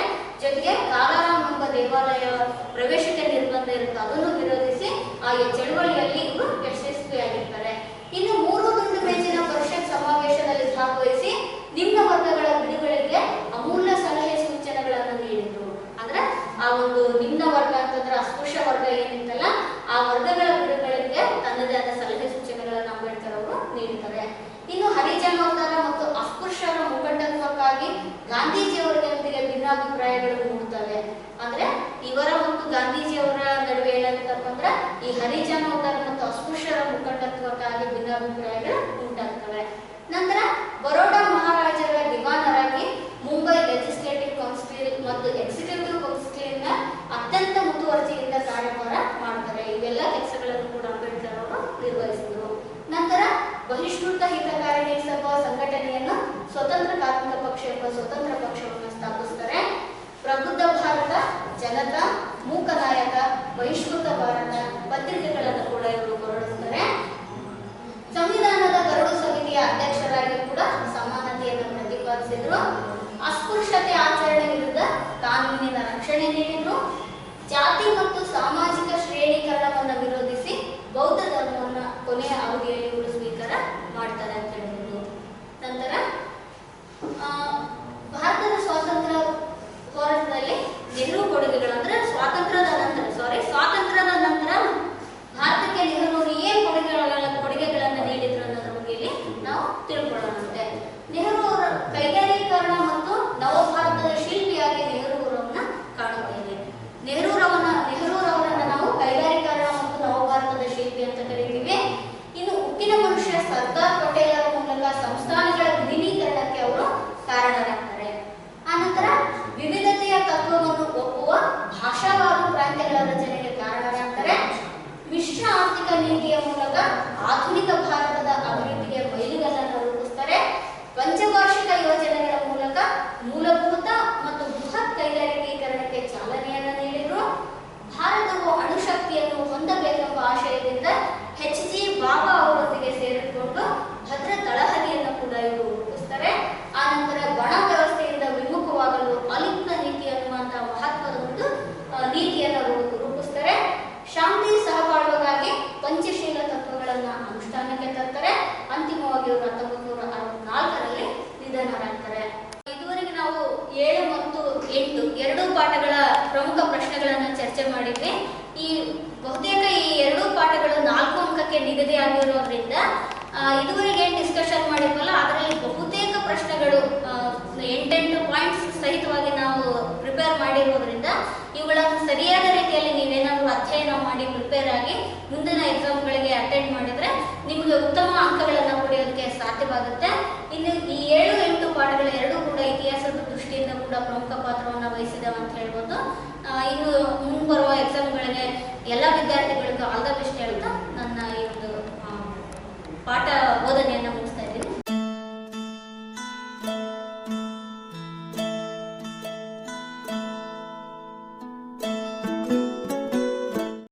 ನಮಸ್ಕಾರ ವಿದ್ಯಾರ್ಥಿಗಳೇ, ನನ್ನ ಹೆಸರು ಶರಣಪ್ಪ ಗೌರಿಪುರ ಅಂತ. ನಾನು ಸಮಾಜ ವಿಜ್ಞಾನ ಶಿಕ್ಷಕನಾಗಿ ಸರ್ಕಾರಿ ಪ್ರೌಢಶಾಲೆ ಸಿದ್ದಾಪುರದಲ್ಲಿ ಕಾರ್ಯನಿರ್ವಹಿಸುತ್ತಿದ್ದೇನೆ. SSLC ಸಮಾಜ ವಿಜ್ಞಾನ ವಿಷಯದಲ್ಲಿ ಇತಿಹಾಸ ವಿಭಾಗದಲ್ಲಿ ಇಂದು ನಾವು ಅಧ್ಯಾಯ 9 ಸ್ವಾತಂತ್ರ್ಯೋತ್ತರ ಭಾರತ ಎಂಬ ಪಾಠದಲ್ಲಿ ಇವತ್ತು ಬಹುನಿರೀಕ್ಷಿತ ಪ್ರಶ್ನೆಗಳ ಬಗ್ಗೆ ಇಂದು ತಿಳಿದುಕೊಳ್ಳೋಣ. ಹಾಗಾದರೆ ನಾವು ಈ ಪಾಠದಲ್ಲಿ ಸ್ವಾತಂತ್ರ್ಯೋತ್ತರ ಭಾರತ ಎಂಬ ಪಾಠದಲ್ಲಿ 1 ಅಂಕದ ಬಹುನಿರೀಕ್ಷಿತ ಪ್ರಶ್ನೆಗಳ ಬಗ್ಗೆ ಇವತ್ತು ಚರ್ಚೆ ಮಾಡೋಣ. ಹಾಗಾದರೆ ಮೊದಲನೇ ಪ್ರಶ್ನೆ, ಆಗಸ್ಟ್ 15, 1947ರಂದು ಗಾಂಧೀಜಿಯವರು ಯಾವ ಸ್ಥಳದಲ್ಲಿ ಗಲಭೆಗೊಳಗಾದ ಸಂತ್ರಸ್ತರನ್ನು ಭೇಟಿಯಾಗಿದ್ದರು? ಹಾಗಾದರೆ ಈ ಪ್ರಶ್ನೆಗೆ ಉತ್ತರ ನೌಕಾಲಿ ಎಂಬ ಸ್ಥಳದಲ್ಲಿ ಅವರು ಸಂತ್ರಸ್ತರನ್ನು ಭೇಟಿಯಾಗಿದ್ದರು ಅಂತಕ್ಕಂಥದ್ದು ನಮಗೆ ತಿಳಿದು ಬರುತ್ತೆ. ಹಾಗೆ ಎರಡನೇ ಪ್ರಶ್ನೆ, ಇಂಗ್ಲಿಷ್ ಈಸ್ಟ್ ಇಂಡಿಯಾ ಕಂಪನಿಯ ಕೊನೆಯ ಗವರ್ನರ್ ಯಾರು? ನೋಡಿ, ಉತ್ತರ ಹೀಗಿದೆ. ಇಂಗ್ಲಿಷ್ ಈಸ್ಟ್ ಇಂಡಿಯಾ ಕಂಪನಿಯ ಕೊನೆಯ ಗವರ್ನರ್ ಯಾರಂದರೆ ಲಾರ್ಡ್ ಮೌಂಟ್ ಬ್ಯಾಟನ್ ಅಂತಕ್ಕಂಥವರು ಇವರು ಕೊನೆಯ ಗವರ್ನರ್ ಆಗಿದ್ದರು. ಹಾಗೆ ಮುಂದಿನ ಪ್ರಶ್ನೆ, ಭಾರತದ ಪ್ರಥಮ ಗೃಹ ಮಂತ್ರಿ ಯಾರಾಗಿದ್ದರು? ನಮಗೆಲ್ಲ ಗೊತ್ತಿರತಕ್ಕಂಥ ವಿಷಯ, ಭಾರತದ ಮೊಟ್ಟ ಮೊದಲ ಗೃಹ ಮಂತ್ರಿ ಸರ್ದಾರ್ ವಲ್ಲಭಭಾಯ್ ಪಟೇಲ್ ಅಂತಕ್ಕಂಥವ್ರು. ಇವರನ್ನು ನಾವು ಭಾರತದ ಉಕ್ಕಿನ ಮನುಷ್ಯ ಅಂತಲೂ ಕೂಡ ನಾವು ಕರಿತಾ ಇದ್ದೀವಿ. ಹಾಗೆ ಮುಂದಿನ ಪ್ರಶ್ನೆ, ಬಾಂಗ್ಲಾದ ನಿರಾಶ್ರಿತರು ಬಂಗಾಳದಲ್ಲಿ ನೆಲೆಯೂರಲು ಕಾರಣವೇನು? ನೋಡಿ, ಬಾಂಗ್ಲಾದಲ್ಲಿ ಸಾಕಷ್ಟು ನಿರಾಶ್ರಿತರು ಬಂಗಾಳದಲ್ಲಿ ಬಂದು ನೆಲೆಯೂರ್ತಾರೆ. ಇದಕ್ಕೆ ಏನಪ್ಪ ಕಾರಣ ಅಂತಂದರೆ ಉತ್ತರ ಹೀಗಿದೆ. ಅವರಿಗೆ ಬಂಗಾಳಿ ಭಾಷೆ ಮಾತ್ರ ಪರಿಚಯವಿದ್ದರಿಂದ ಬಾಂಗ್ಲಾದ ನಿರಾಶ್ರಿತರು ಪಶ್ಚಿಮ ಬಂಗಾಳದಲ್ಲಿ ಬಂದು ನೆಲೆಯೂರುತ್ತಾರೆ ಅಂತಕ್ಕಂಥದ್ದನ್ನು ನಾವಿಲ್ಲಿ ನೋಡಬಹುದಾಗಿದೆ. ಹಾಗೆ ಮುಂದಿನ ಪ್ರಶ್ನೆ, ಮೈಸೂರು ಸರ್ಕಾರ ಟಿಬೇಟಿಯನ್ ನಿರಾಶ್ರಿತರಿಗೆ ಎಲ್ಲಿ ಆಶ್ರಯವನ್ನು ಕಲ್ಪಿಸಿಕೊಟ್ಟಿತು? ನೋಡಿ, ಮೈಸೂರು ಸರ್ಕಾರ ಟಿಬೇಟಿಯನ್ ನಿರಾಶ್ರಿತರಿಗೆ ಎಲ್ಲಿ ಆಶ್ರಯವನ್ನು ಕಲ್ಪಿಸಿಕೊಟ್ಟಿತು ಅಂದರೆ ಉತ್ತರ ಹೀಗಿದೆ. ಅದು ಕರ್ನಾಟಕದ ಮೈಸೂರು ಜಿಲ್ಲೆಯ ಬೈಲುಕುಪ್ಪೆ ಎಂಬ ಸ್ಥಳದಲ್ಲಿ 3000 ಎಕರೆ ಜಮೀನನ್ನು ನಮ್ಮ ಕರ್ನಾಟಕ ಸರ್ಕಾರ ಟಿಬೇಟಿಯನ್ ನಿರಾಶ್ರಿತರಿಗೆ ವಸತಿಯನ್ನು ಕಲ್ಪಿಸಿಕೊಟ್ಟಿದೆ ಅಂತಕ್ಕಂಥದ್ದನ್ನು ನಾವಿಲ್ಲಿ ತಿಳ್ಕೊಳ್ಬೋದು. ಹಾಗೆ ಮುಂದಿನ ಪ್ರಶ್ನೆ, ದೇಶೀಯ ಸಂಸ್ಥಾನಗಳನ್ನು ವಿಲೀನೀಕರಣಗೊಳಿಸಿದವರು ಯಾರು? ದೇಶೀಯ ಸಂಸ್ಥಾನವನ್ನು ವಿಲೀನೀಕರಣಗೊಳಿಸತಕ್ಕಂಥವ್ರು ಯಾರು? 1947 ದೇಶಕ್ಕೆ ಸ್ವಾತಂತ್ರ್ಯ ಬಂದಾಗ ಬ್ರಿಟಿಷರು ಭಾರತವನ್ನು ಬಿಟ್ಟು ತೊಲಗಿದಾಗ ನಮ್ಮ ದೇಶದಲ್ಲಿ ಸುಮಾರು 562 ಸಂಸ್ಥಾನಗಳಿದ್ದವು. ಅಂಥ 562 ಸಂಸ್ಥಾನಗಳನ್ನು ಒಗ್ಗೂಡಿಸಿರ್ತಕ್ಕಂಥ ಕೀರ್ತಿ ಯಾರಿಗೆ ಸಲ್ಲುತ್ತದೆ ಅಂತ ಹೇಳ್ತಂದರೆ ಅದರೂ ಕೂಡ ಭಾರತದ ಉಕ್ಕಿನ ಮನುಷ್ಯ ಸರ್ದಾರ್ ವಲ್ಲಭಭಾಯ್ ಪಟೇಲರಂತೂ ಹೇಳ್ಬೋದು. ಹಾಗಾದರೆ ಮುಂದಿನ ಪ್ರಶ್ನೆ, ಭಾರತದ ಸಂವಿಧಾನ ಜಾರಿಗೆ ಬಂದದ್ದು ಯಾವಾಗ? ನೋಡಿ ಮಕ್ಕಳೇ, ಭಾರತದ ಸಂವಿಧಾನ ಜಾರಿಗೆ ಬಂದಿರತಕ್ಕಂಥದ್ದು ನಿಮಗೆ ಗೊತ್ತಿರತಕ್ಕಂಥ ವಿಚಾರ. 1950 ಜನವರಿ 26. 1950 ಜನವರಿ 26. ಅದಕ್ಕಾಗಿ ನಾವು ಪ್ರತಿ ವರ್ಷ ಜನವರಿ 26 ಗಣರಾಜ್ಯೋತ್ಸವವನ್ನಾಗಿ ಆಚರಣೆ ಮಾಡ್ತಾ ಇವತ್ತು ಬರ್ತಾ ಇದ್ದೀವಿ. ಹಾಗೆ ಮುಂದಿನ ಪ್ರಶ್ನೆ, ಭಾರತದ ಸಂವಿಧಾನದ ಎಷ್ಟನೇ ತಿದ್ದುಪಡಿಯ ಮೂಲಕ ಜಾತ್ಯತೀತ ಮತ್ತು ಸಮಾಜವಾದಿ ಪದಗಳನ್ನು ಸೇರಿಸಲಾಯಿತು? ನೋಡಿ, ಭಾರತದ ಸಂವಿಧಾನದ ಎಷ್ಟನೇ ತಿದ್ದುಪಡಿಯ ಮೂಲಕ ಜಾತ್ಯತೀತ ಮತ್ತು ಸಮಾಜವಾದ ಪದಗಳನ್ನು ಸೇರಿಸಲಾಯಿತು ಅಂತಂದರೆ ಸಂವಿಧಾನದ 42ನೇ ತಿದ್ದುಪಡಿಯ ಮೂಲಕ ಭಾರತದ ಸಂವಿಧಾನದಲ್ಲಿ ಜಾತ್ಯತೀತ ಮತ್ತು ಸಮಾಜವಾದ ಅಂತಕ್ಕಂಥ ಪದಗಳನ್ನು ಸೇರಿಸಲಾಯಿತು. ನೆಕ್ಸ್ಟ್ ಮುಂದಿನ ಪ್ರಶ್ನೆ, 1 ಅಂಕದಲ್ಲಿ ಭಾರತದ ಪ್ರಥಮ ರಾಷ್ಟ್ರಾಧ್ಯಕ್ಷರು ಯಾರಾಗಿದ್ದರು? ನೋಡಿ, ನಮಗೆ ಗೊತ್ತಿರತಕ್ಕಂಥ ವಿಚಾರ, ಭಾರತದ ಪ್ರಥಮ ರಾಷ್ಟ್ರಾಧ್ಯಕ್ಷರು ಯಾರು ಅಂತಂದರೆ ಡಾಕ್ಟರ್ ಬಾಬು ರಾಜೇಂದ್ರ ಪ್ರಸಾದ್. ನೋಡಿ ಮಕ್ಕಳೇ, ಡಾಕ್ಟರ್ ಬಾಬು ರಾಜೇಂದ್ರ ಪ್ರಸಾದ್ ಅವರನ್ನು ಸಂವಿಧಾನ ರಚನಾ ಸಮಿತಿಯ ಅಧ್ಯಕ್ಷರನ್ನಾಗಿ ಮಾಡ್ತಾರೆ. ಹಾಗೆ ಡಾಕ್ಟರ್ BR ಅಂಬೇಡ್ಕರ್ ಅವರನ್ನು ಸಂವಿಧಾನ ಸಮಿತಿಯ ಕರಡು ಸಮಿತಿಯ ಅಧ್ಯಕ್ಷರನ್ನಾಗಿ ಮಾಡ್ತಾರೆ. ಹಾಗೆ ಇವರು ಭಾರತದ ಪ್ರಥಮ ರಾಷ್ಟ್ರಾಧ್ಯಕ್ಷರು ಕೂಡ ಆದರು ಅಂತಕ್ಕಂಥದ್ದು ಗೊತ್ತಿರತಕ್ಕಂಥ ವಿಚಾರ. ಹಾಗೆ ಮುಂದಿನ ಪ್ರಶ್ನೆ, ಪಾಂಡಿಚೇರಿಯು ಭಾರತಕ್ಕೆ ಸೇರ್ಪಡೆಯಾದದ್ದು ಯಾವಾಗ?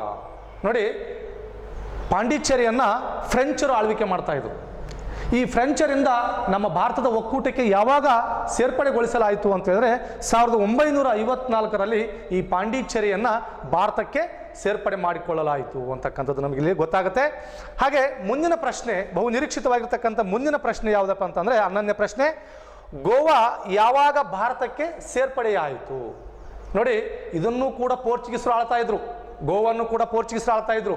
ಹಾಗಾದರೆ ಈ ಗೋವನ್ನು ನಮ್ಮ ಭಾರತದ ಒಕ್ಕೂಟಕ್ಕೆ ಯಾವಾಗ ಸೇರಿಸಿಕೊಳ್ಳಲಾಯಿತು ಅಂತ ಹೇಳಿದ್ರೆ 1961ರಲ್ಲಿ ಗೋವಾವನ್ನು ನಮ್ಮ ಭಾರತದ ಒಕ್ಕೂಟಕ್ಕೆ ವಿಲೀನೀಕರಣಗೊಳಿಸಲಾಯಿತು ಅಂತಕ್ಕಂಥದ್ದನ್ನು ನಾವಿಲ್ಲಿ ತಿಳ್ಕೊಳ್ಬೇಕಾಗತ್ತೆ. ಹಾಗೆ ಮುಂದಿನ ಪ್ರಶ್ನೆ ಯಾವುದು ಅಂತ ಹೇಳಿದ್ರೆ, ಮೊದಲು ಭಾಷಾವಾರು ರಾಜ್ಯವಾಗಿ ಉದಯವಾದ ರಾಜ್ಯ ಯಾವುದು? ನೋಡಿ, ಭಾಷಾವಾರು ರಾಜ್ಯವಾಗಿ ಉದಯವಾಗಿರ್ತಕ್ಕಂಥ ಮೊಟ್ಟ ಮೊದಲ ರಾಜ್ಯ ಯಾವುದು ಅಂತಂದರೆ ಆಂಧ್ರ ಪ್ರದೇಶ್. 1952ರಲ್ಲಿ ಭಾಷಾವಾರು ರಾಜ್ಯವಾಗಿ ಮೊಟ್ಟ ಮೊದಲು ಆಂಧ್ರ ಪ್ರದೇಶ್ ಉದಯವಾಗುತ್ತೆ. ಯಾಕಂತಂದರೆ ಅಲ್ಲಿ ಸುಮಾರು 52 ದಿನಗಳ ಕಾಲ ಉಪವಾಸ ಮಾಡಿರ್ತಕ್ಕಂಥ ಶ್ರೀ ಪೊಟ್ಟಿ ಶ್ರೀರಾಮುಲವರು ಆಂಧ್ರ ಪ್ರದೇಶ್ ಭಾಷಾವಾರು ರಾಜ್ಯ, ತೆಲುಗು ಮಾತಾಡ್ತಕ್ಕಂಥ ಪ್ರದೇಶವನ್ನು ಆಂಧ್ರ ಪ್ರದೇಶ ರಾಜ್ಯವನ್ನಾಗಿ ಮಾಡಬೇಕಂತ ಹೇಳಿಬಿಟ್ಟು ಸುಮಾರು ದಿನಗಳ ಕಾಲ ಉಪವಾಸ ಸತ್ಯಾಗ್ರಹ ಮಾಡಿ ಕೊನೆಗೆ ಅವರು ಆಂಧ್ರ ಪ್ರದೇಶವನ್ನು ಪಡ್ಕೊಳ್ತಾರೆ. ಹೀಗೆ ಮೊದಲು ಭಾಷಾವಾರು ರಾಜ್ಯವಾಗಿ ಉದಯಿಸಿರ್ತಕ್ಕಂಥ ರಾಜ್ಯ ಯಾವುದು ಅಂತ ಹೇಳಿದ್ರೆ ಅದು ಆಂಧ್ರ ಪ್ರದೇಶ್. ನೋಡಿ, ಇಲ್ಲಿದೆ ಮುಂದಿನ ಪ್ರಶ್ನೆ, 13ನೇ ಪ್ರಶ್ನೆ. ಭಾರತದ ಉಕ್ಕಿನ ಮನುಷ್ಯ ಎಂದು ಖ್ಯಾತಿಯಾದವರು ಯಾರು? ನೋಡಿ, ಭಾರತದ ಉಕ್ಕಿನ ಮನುಷ್ಯ ಈಗಾಗಲೇ ಗೊತ್ತಿರತಕ್ಕಂಥ ವಿಚಾರ. ಇವರು ಕೂಡ ಭಾರತದ ಪ್ರಥಮ ಗೃಹ ಮಂತ್ರಿ ಆಗಿರ್ತಕ್ಕಂಥವ್ರು ಸರ್ದಾರ್ ವಲ್ಲಭಭಾಯ್ ಪಟೇಲ್. ಇವರನ್ನ ಭಾರತದ ಉಕ್ಕಿನ ಮನುಷ್ಯ ಅಂತ ಕೂಡ ಕರೀತಾರೆ. ಹಾಗೆ ಸಂಸ್ಥಾನಗಳ ವಿಲೀನೀಕರಣದ ಪಿತಾಮಹ ಅಂತ ಕೂಡ ಕರೀತಾರೆ. ಸಂಸ್ಥಾನಗಳ ವಿಲೀನೀಕರಣದ ಪಿತಾಮಹ ಅಂತ ಕೂಡ ಅವರನ್ನು ನಾವು ಇಲ್ಲಿ ಕರಿಬಹುದು. ಹಾಗೆ ಮುಂದಿನ ಪ್ರಶ್ನೆ, ರಾಜ್ಯ ಪುನರ್ವಿಂಗಡನಾ ಆಯೋಗದ ಅಧ್ಯಕ್ಷರು ಯಾರು? ನೋಡಿ, ರಾಜ್ಯ ಪುನರ್ವಿಂಗಡನಾ ಆಯೋಗದ ಅಧ್ಯಕ್ಷರು ಯಾರಾಗಿದ್ದರು ಅಂತ ಹೇಳಿದ್ರೆ ಫಜಲ್ ಅಲಿ ಅಂತಕ್ಕಂಥವರು ರಾಜ್ಯ ಪುನರ್ವಿಂಗಡನಾ ಆಯೋಗದ ಅಧ್ಯಕ್ಷರಾಗಿದ್ದರು. ಅದೇ ರೀತಿಯಾಗಿ ಇದಕ್ಕೆ ಇಬ್ಬರು ಸದಸ್ಯರು ಕೂಡ ಸೇರ್ಕೊಳ್ತಾರೆ. ರಾಜ್ಯ ಪುನರ್ವಿಂಗಡನಾ ಆಯೋಗದ ಅಧ್ಯಕ್ಷರು ಫಜಲ್ ಅಲಿ ಆದರೆ ಇಬ್ಬರು ಸದಸ್ಯರು KM ಪಣಿಕರ್ ಮತ್ತು HN ಕುಂಜರು ಅಂತಕ್ಕಂಥವರು ಇಬ್ಬರು ಸದಸ್ಯರು ಈ ರಾಜ್ಯ ಪುನರ್ವಿಂಗಡನಾ ಆಯೋಗದ ಅಧ್ಯಕ್ಷರಾಗ್ತಾರೆ ಮತ್ತು KM ಪಣಿಕರ್ ಮತ್ತು HN ಕುಂಜರು ಅಂತಕ್ಕಂಥವರು ಇದರ ಸದಸ್ಯರಾಗಿ ಆಯ್ಕೆ ಆಗ್ತಾರೆ. ಹಾಗಾದರೆ ಈ ರಾಜ್ಯ ಪುನರ್ವಿಂಗಡನಾ ಆಯೋಗ ಯಾವಾಗ ಜಾರಿಗೆ ಬಂತು? ಜಾರಿಗೆ ಬಂದ ವರ್ಷ ಯಾವುದು?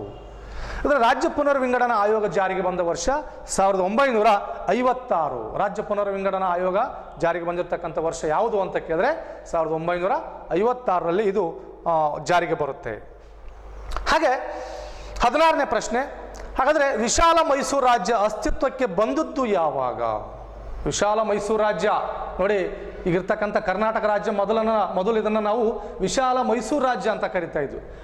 ಆ ವಿಶಾಲ ಮೈಸೂರು ರಾಜ್ಯ ಅಸ್ತಿತ್ವಕ್ಕೆ ಬಂದಿರತಕ್ಕಂಥ ವರ್ಷ ಮತ್ತು ದಿನ ಏನಪ್ಪ ಅಂತಂದರೆ 1956 ನವೆಂಬರ್ 1ರಂದು ವಿಶಾಲ ಮೈಸೂರು ರಾಜ್ಯ ಅಸ್ತಿತ್ವಕ್ಕೆ ಬರುತ್ತೆ.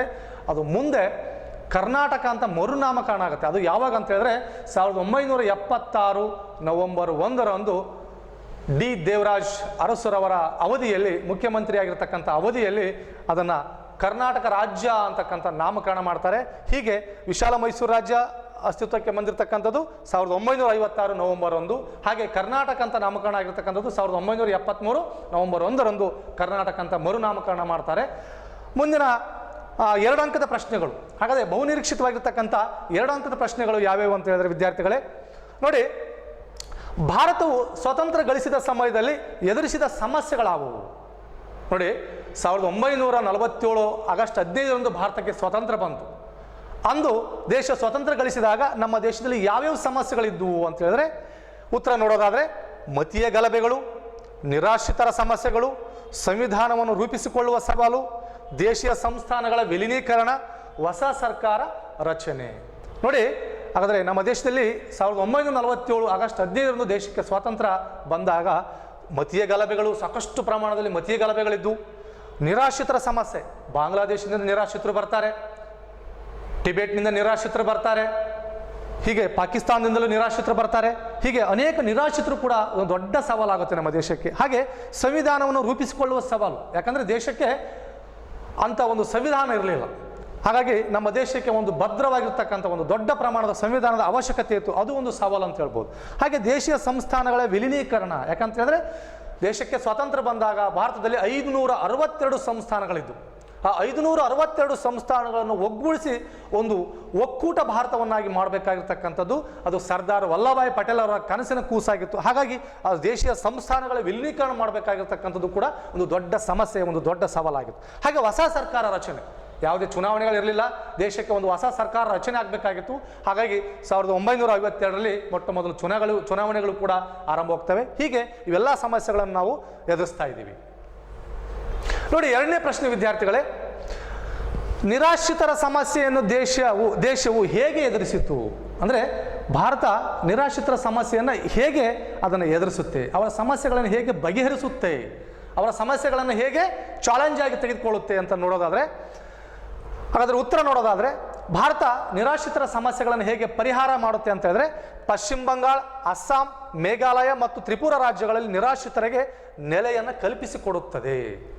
ಹಾಗೆ ನಿರಾಶ್ರಿತರಿಗೆ ಅವಶ್ಯಕವಾದ ಅನುಕೂಲಗಳನ್ನು ಕಲ್ಪಿಸಿ ತಮ್ಮ ಬದುಕು ಕಟ್ಟಿಕೊಳ್ಳಲು ಸಹಾಯ ಮಾಡುತ್ತದೆ. ನಮ್ಮ ಭಾರತ ಸರ್ಕಾರ ಏನು ಮಾಡುತ್ತೆ ಅಂತಂದರೆ ಪಶ್ಚಿಮ ಬಂಗಾಳ, ಅಸ್ಸಾಂ, ಮೇಘಾಲಯ ಮತ್ತು ತ್ರಿಪುರ ರಾಜ್ಯಗಳಲ್ಲಿ ಅವರಿಗೆ ಉಳ್ಕೊಳ್ಳಿಕ್ಕೆ ವಸತಿ ಮತ್ತು ಅವರಿಗೆ ಆಹಾರ ಇನ್ನಿತರ ಸೌಲಭ್ಯಗಳನ್ನು ಕೂಡ ಕಲ್ಪಿಸಿಕೊಡುತ್ತೆ.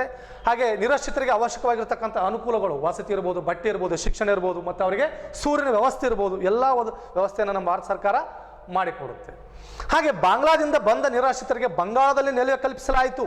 ನೋಡಿ, ಬಾಂಗ್ಲಾದೇಶದಿಂದ ಅನೇಕ ನಿರಾಶ್ರಿತರು ನಮ್ಮ ಭಾರತಕ್ಕೆ ಸುಮಾರು ಲಕ್ಷಗಟ್ಟಲೆ ಬಾಂಗ್ಲಾದ ನಿರಾಶ್ರಿತರು ನಮ್ಮ ದೇಶಕ್ಕೆ ಓಡಿ ಬರ್ತಾರೆ. ಅಂದರೆ ಅಲ್ಲಿ ಅವರಿಗೆ ವಸತಿ ಸಿಗೋದಿಲ್ಲ, ಅವರಿಗೆ ಸರಿಯಾದ ವ್ಯವಸ್ಥೆ ಸಿಗೋದಿಲ್ಲ. ಹಾಗಾಗಿ ಬಾಂಗ್ಲಾದಿಂದ ಬಂದ ನಿರಾಶ್ರಿತರಿಗೆ ನಮ್ಮ ಸರ್ಕಾರ ಏನು ಮಾಡುತ್ತೆ ಅಂದರೆ ಅಲ್ಲೇ ಹತ್ತಿರದಲ್ಲಿರ್ತಕ್ಕಂಥ ಪಶ್ಚಿಮ ಬಂಗಾಳ ರಾಜ್ಯದಲ್ಲಿ ಅವರಿಗೆ ನೆಲೆಯನ್ನು ಕಲ್ಪಿಸಿಕೊಡುತ್ತೆ. ಯಾಕೆ ಅವರು ಅದೇ ಬಂಗಾಳದಲ್ಲಿ ಮಾತ್ರ ಅವರು ನೆಲೆ ಊರುತ್ತಾರೆ ಅಂತ ಹೇಳಿದ್ರೆ, ಈಗಾಗಲೇ ಗೊತ್ತಿರತಕ್ಕಂಥ ವಿಚಾರ, ಆ ಬಾಂಗ್ಲಾದ ನಿರಾಶ್ರಿತರಿಗೆ ಬಂಗಾಳಿ ಭಾಷೆ ಮಾತ್ರ ಪರಿಚಯ ಇರುತ್ತೆ. ಹಾಗಾಗಿ ಆ ಬಾಂಗ್ಲಾದ ನಿರಾಶ್ರಿತರು ಬಂಗಾಳದಲ್ಲಿ ಹೆಚ್ಚಾಗಿ ಅವರು ಉಳ್ಕೊಳ್ತಾರೆ ಅಂತಕ್ಕಂಥದ್ದು.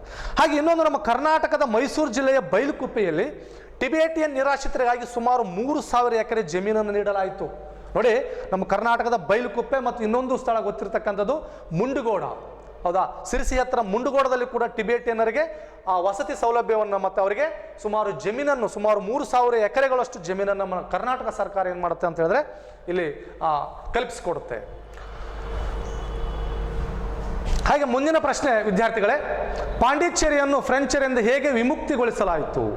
ನೋಡಿ, ಪಾಂಡಿಚೇರಿಯನ್ನು ಫ್ರೆಂಚರಿಂದ ಹೇಗೆ ವಿಮುಕ್ತಿಗೊಳಿಸಲಾಯಿತು ಅಂತಂದರೆ, ಸ್ವಾತಂತ್ರ್ಯದ ನಂತರದಲ್ಲಿ ಪಾಂಡಿಚೇರಿ ಫ್ರೆಂಚರ ಹಿಡಿತದಲ್ಲಿತ್ತು.